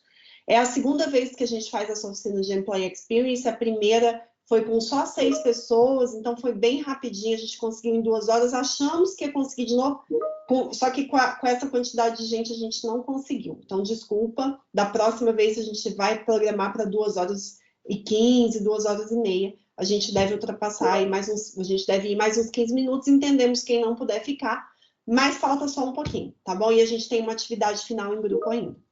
A 7ª encoraja o desenvolvimento das pessoas como um todo, né? O Vinícius, tem muito a ver com o que o Vinícius falou, da gente olhar para as pessoas como, sabe aquela coisa de dividir assim, minha vida profissional, minha vida pessoal? Gente, isso não existe, a vida é uma só, tá? O Daniel Goleman, olha só, nosso QI contribui apenas com 20% do nosso sucesso na vida. Os outros 80% são resultado da inteligência emocional. Então, Então, olha só como é importante a gente cuidar da pessoa como um todo, né? Não só apenas das habilidades hard ali daquela pessoa. Então, essa história de vida pessoal com vida profissional, isso funciona mesmo na prática, né? A gente consegue mesmo. No Labora, a gente tem um case que é legal, que é bacana para inspirar vocês a utilizarem também. A gente não inventou isso, em inglês chama one-on-one. A gente faz mentorias 1 para 1, que a gente chama em português. Como é que funciona isso? Então, aqui é o time, né? Então, por exemplo, a gente tem reuniões individuais, por isso que chama 1 para 1. Individuais, então vamos supor, a Raquel faz uma reunião com a Juliana na semana, enquanto isso a Ilka faz uma reunião com a Amanda, eu faço com a Bela, o Pedro com a... Enfim, a gente faz sempre em duplas aqui, e todo mundo se sente o tempo todo acolhido, né, nessas reuniões. A gente começa falando sempre da vida pessoal para depois falar das metas profissionais ali da gente. É um momento da gente... É muito diferente ter reunião para um... Sabe aquele momento cafezinho que a gente perdeu com o remoto? É esse momento da gente estar 1 para 1 ali falando sobre a nossa vida, sobre o nosso trabalho, sobre nossos sentimentos, nossas necessidades. O Vinícius falou, essa palavra é fundamental, né? Nossas necessidades como pessoas integralmente, né? Profissional, pessoal, tudo junto e misturado ali, como a vida é, né? Aqui é daquele insight, né? As pessoas querem... Olha só que legal, né? Esse foi um insight muito bom que a gente teve, né? As pessoas querem parar de imitar máquinas em seu trabalho para desenvolver... Não é só desenvolver, tá? Desenvolver é só fazer o curso, né? Colocar em prática suas competências humanas. Cadê a ambiência para a gente colocar em prática nossas competências humanas, né? A última dica, na verdade não é dica, né? Isso ainda são aqueles 8 comportamentos mensuráveis, né? De gestão de pessoas. Então, mostre para melhorar o engajamento. Mostre vulnerabilidade. Esse é massa, né? Mostre vulnerabilidade. Então, a Brené Brown fala bastante sobre isso. A vulnerabilidade soa como verdade e sente-se como coragem. Verdade e coragem não são sempre confortáveis, mas nunca são fraqueza. Então, a gente precisa parar de achar que vulnerabilidade é fraqueza. Vulnerabilidade não é fraqueza. A gente gera empatia, né? Vou dar o exemplo da Ju aqui, a Ju que está com a gente aqui, ela fez a oficina de storytelling, ela que liderou. Foi a primeira oficina que ela liderou, inclusive... como palestrante do início ao fim, né? E ela começou a oficina falando, gente, tô nervosa, é a primeira oficina que eu tô fazendo, então pode ser que eu dê uma gaguejada aqui. Cara, o chat foi unânime, assim, ó, você tá arrasando, vai garoto, pessoal que nem conhecia ela. Então, quando você mostra realmente ali, quando você é autêntico, inclusive com as suas necessidades, seus sentimentos, as pessoas empatizam, porque todo mundo passa por isso, somos humanos, né? E isso tem muito a ver com o engajamento, porque quando a gente consegue ser nós mesmos no trabalho, a gente acaba conseguindo também mostrar a nossa vulnerabilidade, né? E as lideranças, principalmente. Gente, segurança psicológica, né? Isso aqui que a gente falou pra caramba, os grupos mencionaram, né? Tem essa pesquisa que é só clicar para vocês verem, tá? Esse artigo falando da questão da vulnerabilidade, a questão de sermos humanos, tirar a máscara de trabalhar, né, que eu mencionei aqui antes, dá uma olhadinha, vou passar rápido, mas essa aqui é bem legal. E tem um videozinho aqui, eu não vou passar por ele, porque a gente já passou muito da hora, mas, por favor, cliquem e assistam. Até publiquei ele no meu LinkedIn. Na verdade, se você clicar o play aí, você consegue assistir, tá? Mas tem o link também para você guardar para ver depois. Muito legal esse vídeo da Amy Edmond, né? Ela fala sobre como construir confiança criativa, segurança psicológica no trabalho, né? E aí aquele artigo que eu falei para vocês, ele mostra algumas formas, né, de construir essa segurança psicológica. Tirar a máscara de trabalhar, né? Incentivar. Aqui um case para vocês. Isso que vocês estão vendo é um print de uma tela do Miro, quando a gente construiu o nosso modelo de negócios lá no Labora. Então, a gente fez colaborativamente, o time todo. Sugiro que vocês façam também, é muito legal. Principalmente institucionalmente, isso é importante para a instituição. Então, aqui, por exemplo, a gente perguntou aqui, quais são os nossos métodos e ferramentas, quais os problemas que a gente resolve no Labora, quais são os benefícios das nossas entregas, e aqui no final a gente perguntou quais são as nossas premissas.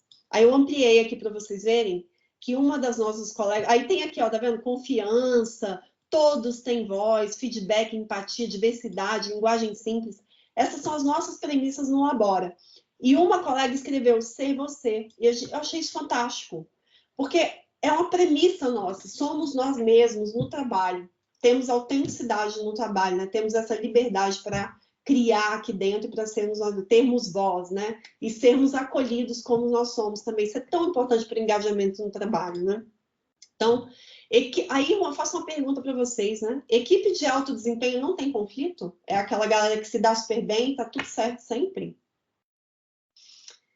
Não, né, gente? Na verdade, é o contrário, tá? Se na sua equipe não há conflito e ninguém diverge em opiniões, principalmente da chefia, desconfie. Deu ruim, não tem confiança criativa nessa galera aí, tá bom? Assim, não é uma equipe que está trabalhando de forma com segurança psicológica. Quando você tem a segurança psicológica, você tem liberdade, inclusive, para discordar, né?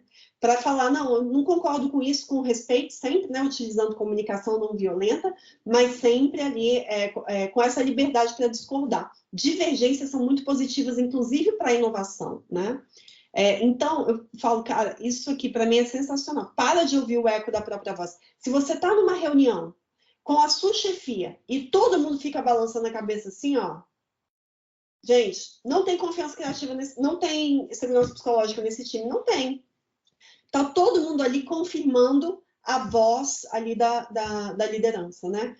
O que essa pessoa está querendo? Ouvir o eco da própria voz, tá ali só para ratificar o que ele já pensa e ficar escutando só. Cara, se você não escuta opiniões diferentes, não há diversidade de opiniões, não tem segurança psicológica nesse time, tá?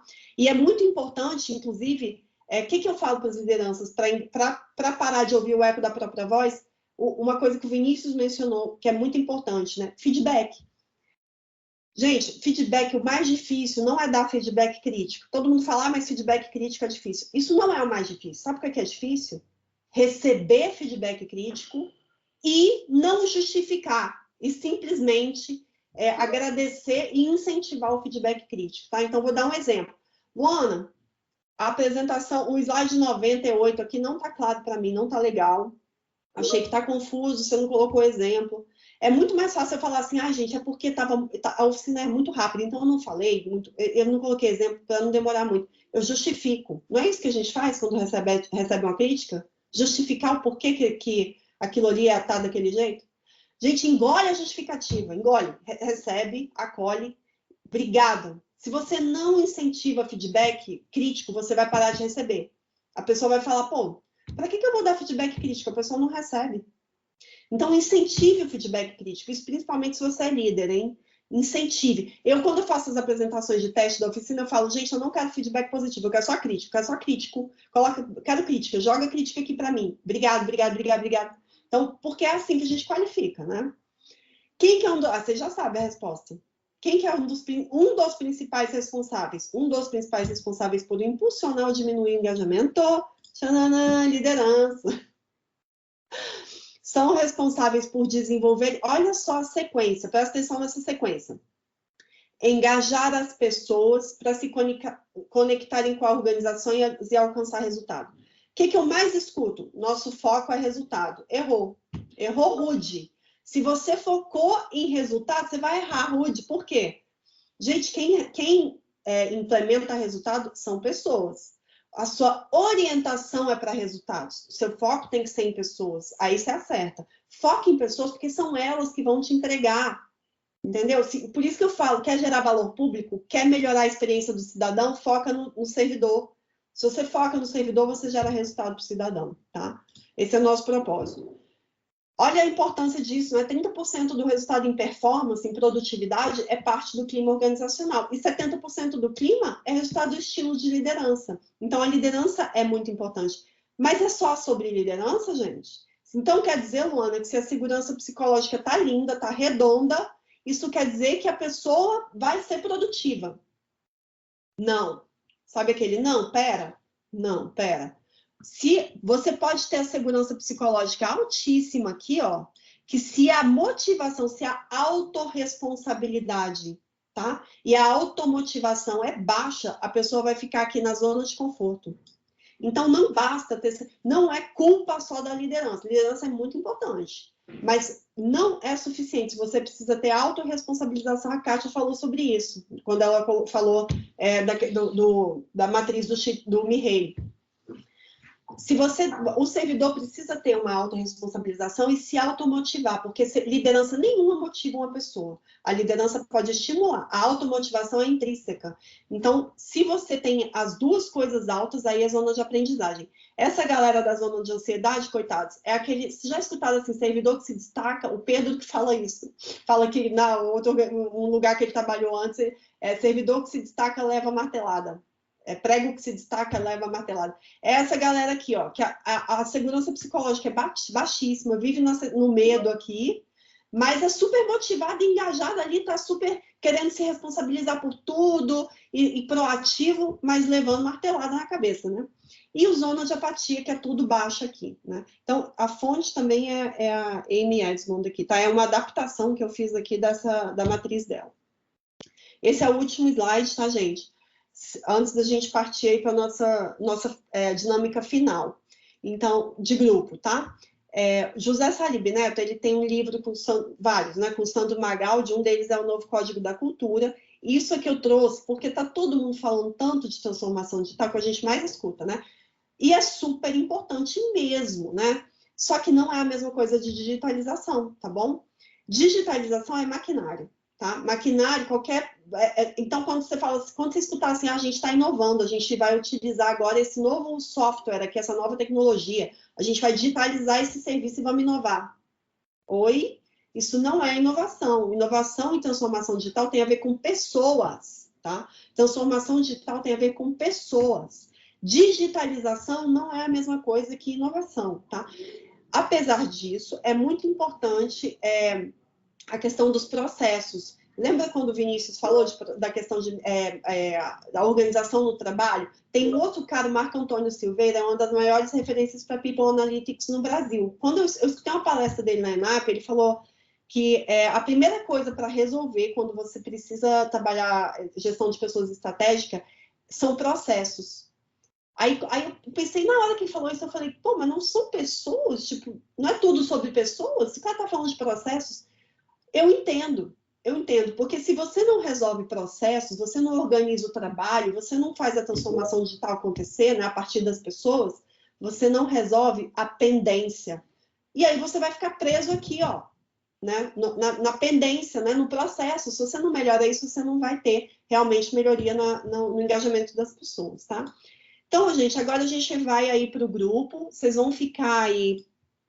Daí a gente vai diminuir um pouquinho, tá? Vamos aí para 5 minutinhos de grupo e depois vocês voltam para o feedback final, tá? Todo mundo agora vai responder a mesma pergunta, que é como podemos melhorar a experiência dos servidores e o engajamento. Agora a gente já tem bastante subsídio para criar, mas eu vou desafiar vocês a não utilizar jargões. Eu não quero ouvir assim, ó, já sei, vamos melhorar a cultura organizacional. Não, pensa no local, pensa assim... Se a gente for melhorar o engajamento lá no meu trabalho, na minha organização, lá na galera do meu time, o que a gente faria? Né? Vamos pensar, porque aí a gente vai mais para a prática, tá bom? Usa exemplo prático. E outra, sai um pouquinho da caixinha e pensa na gestão de pessoas do futuro. O que você acha que daqui a 10 anos vai estar massa ainda, né? Para nos engajar, para melhorar a nossa experiência. Não pensa só no que a gente tem agora, tá? Pode ir além, assim. Pode ser até algumas soluções que não existem ainda, tá? Então, fiquem aí, sejam livres aí para a criatividade de vocês, beleza? Então, gente, rapidinho, 5 minutos a gente volta aqui, tá? Pode dividir aí, Bel. Então, gente, vamos volta aí.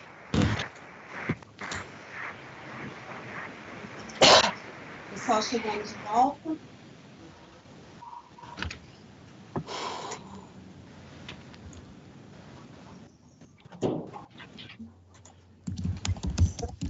Voltaram? Todo mundo de volta?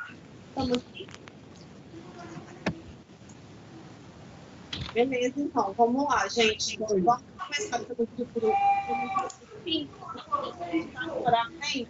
Oi. Então, 1 minutinho por grupo e vamos ser bem criteriosos aí com 1 minutinho, tá bom? Então, acho que era a Ana que estava no grupo, que apresentou pelo grupo 5. Vou parar de apresentar aqui. Oi, Luana. Oi, pessoal. O nosso grupo ressaltou a importância de processos participativos, né? O ouvir as pessoas, né? O exercício de fazer oficinas e juntar as pessoas da equipe para ouvir de fato, né? E fazer um esforço para acomodar dentro das necessidades da instituição e da equipe, né? Uma forma de melhorar a qualidade e o bem-estar delas. Eu acho que foi basicamente isso. Amanda, Ana, Francisco, se vocês quiserem complementar, se der tempo. Bacana. É isso mesmo, Ana. Obrigada, gente. Obrigada, o grupo 5, que eram os... Não era navegantes, não. Navegantes eram... Florescer. Florescer. Pronto. O grupo 4, Timão, né?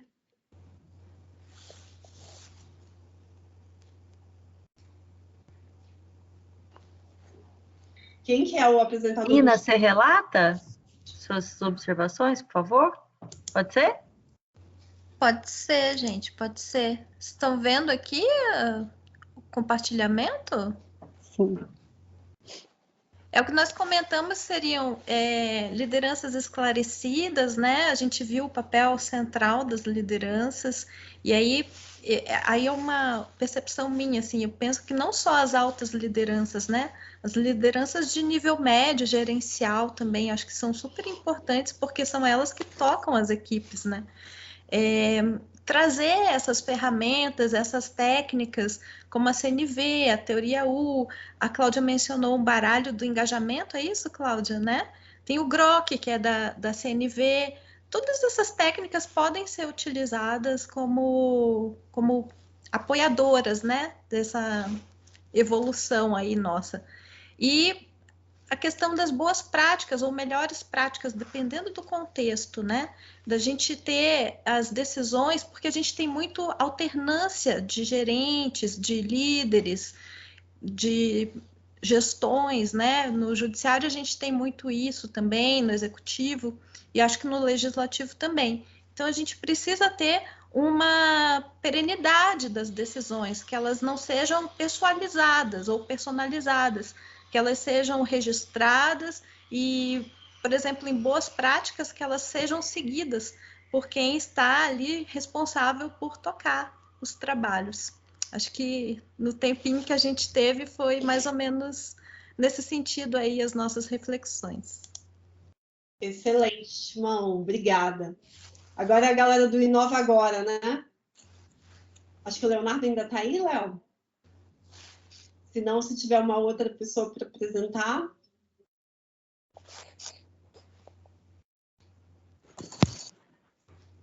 Kátia, quer apresentar? Posso apresentar. Sempre fica aquele silêncio, né? Mortal, né? Até alguém se manifestar. Peraí, deixa eu compartilhar com vocês aqui.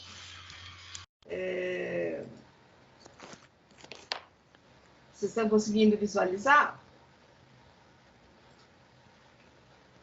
Sim. Sim.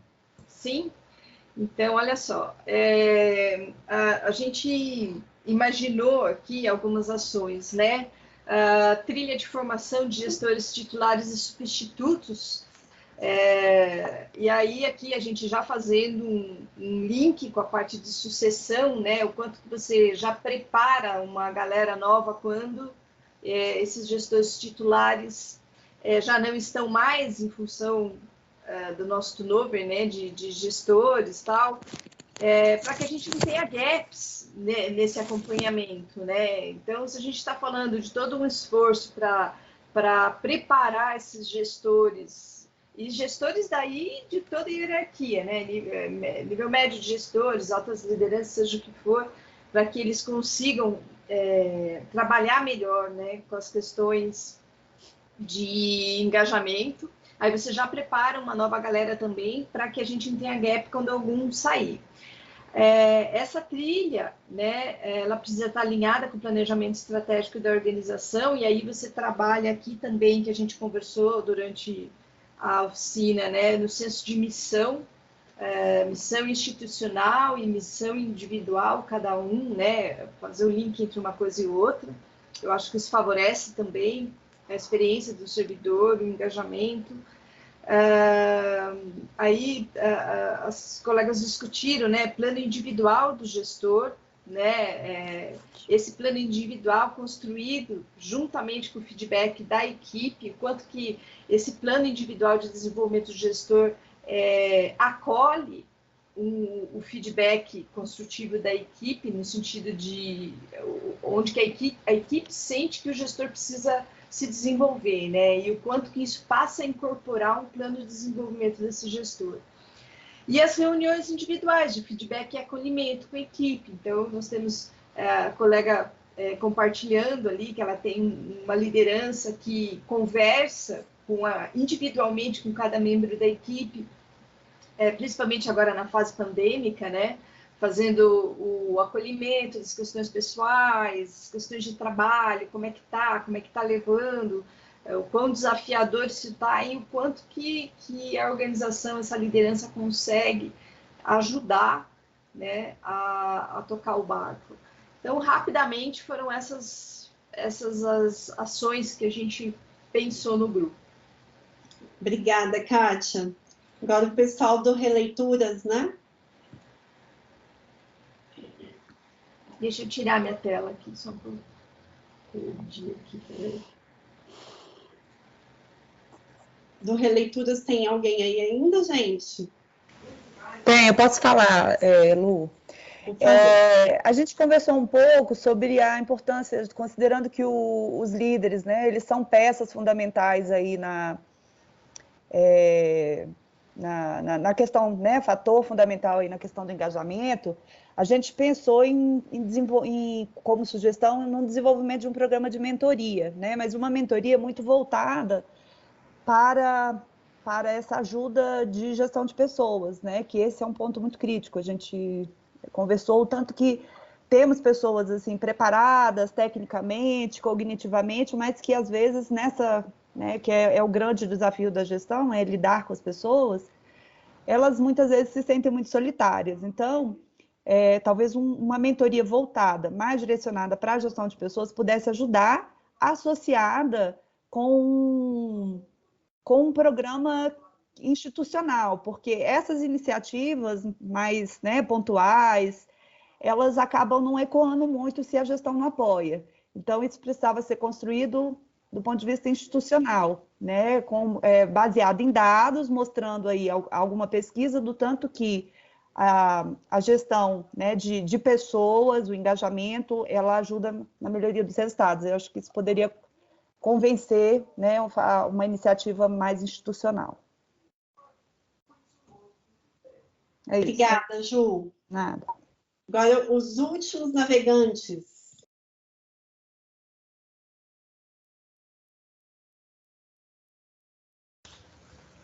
Oi, eu vou falar então, se alguém quiser completar. Não, a gente foi bem no sentido acho que do primeiro grupo também,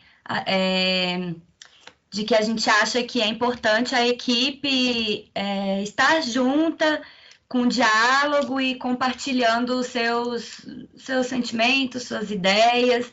Então, a gente acha que é importante não só um alinhamento, né, mas essa construção mesmo compartilhada, assim, de toda a equipe, e que, ficando atenta, né, acho que a metodologia, porque às vezes pode ter pessoas que não se sentem tão confortáveis, que às vezes pode ter algum receio, né, de fala e tal. Acho que deu um pouco de branco, mas acho que foi isso, né, gente? Se alguém quiser complementar aí. É a fome, mulher. Como boa taurina, com certeza. Gente, obrigada. Acho que a gente tem uma contribuição do Rodrigo, a gente não conseguiu colocar ele no grupo dessa última vez. Acontece, Rodrigo, desculpa, o Teams prega umas peças. Mas ele deixou uma contribuição bacana aqui no chat. Gente, por último, eu só peço para vocês avaliarem o serviço, tá? Já pedindo uma super desculpa, é a primeira vez que a gente atrasa tanto assim, mas a gente também, é a segunda vez que a gente faz essa oficina, e da primeira tinha pouca gente, então das próximas a gente vai ampliar o tempo, porque realmente não dá tempo. É um tema muito bacana, mas agradeço demais os remanescentes aqui até o final com a gente, e peço que vocês avaliem, é anônimo, tá? Rapidinho, também 1, 2 minutinhos. Agradecer novamente o Vinícius, foi uma super contribuição para a gente, e a esse grande time nosso aqui, que eu também considero que vocês fazem parte do nosso time aí, tá bom? Muito obrigada, gente. Abraço para vocês. Valeu, pessoal. Ô, Lu. Oi, Kátia. Deixa eu só pedir, não sei se você tem isso, mas caso vocês tenham algum case de organização que já tenha aplicado instrumento de pesquisa para avaliar a experiência Aqui a gente está falando de experiência do servidor, mas experiência do cliente, que eu acho, ou que alguma organização pública que já tenha feito uma pesquisa nesse sentido, sabe? De avaliar a experiência do servidor, tal. Eu não sei se a gente já tem isso, ou se não. E se vocês tiverem, se quiser compartilhar. A gente tem algumas fontes bacanas sobre isso, a gente pode... Mas nesse curso que a gente mandou aí durante a apresentação, que vocês vão receber tanto a apresentação quanto o certificado de participação, a gente manda para vocês. Nesses próprios links tem algumas pesquisas sobre avaliação de experiência do servidor, tá? A Marisaura Camões, lá da ENAP, está fazendo doutorado sobre avaliação de experiência do colaborador também, muito bacana. E a gente está também realizando uma parceria com o Oxford nesse sentido também. Está lá no nosso site mais informações, tá bom?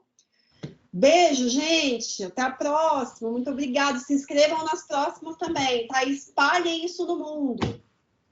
Obrigada. Foi ótimo. Valeu, gente. Valeu. Tchau. Muito obrigada.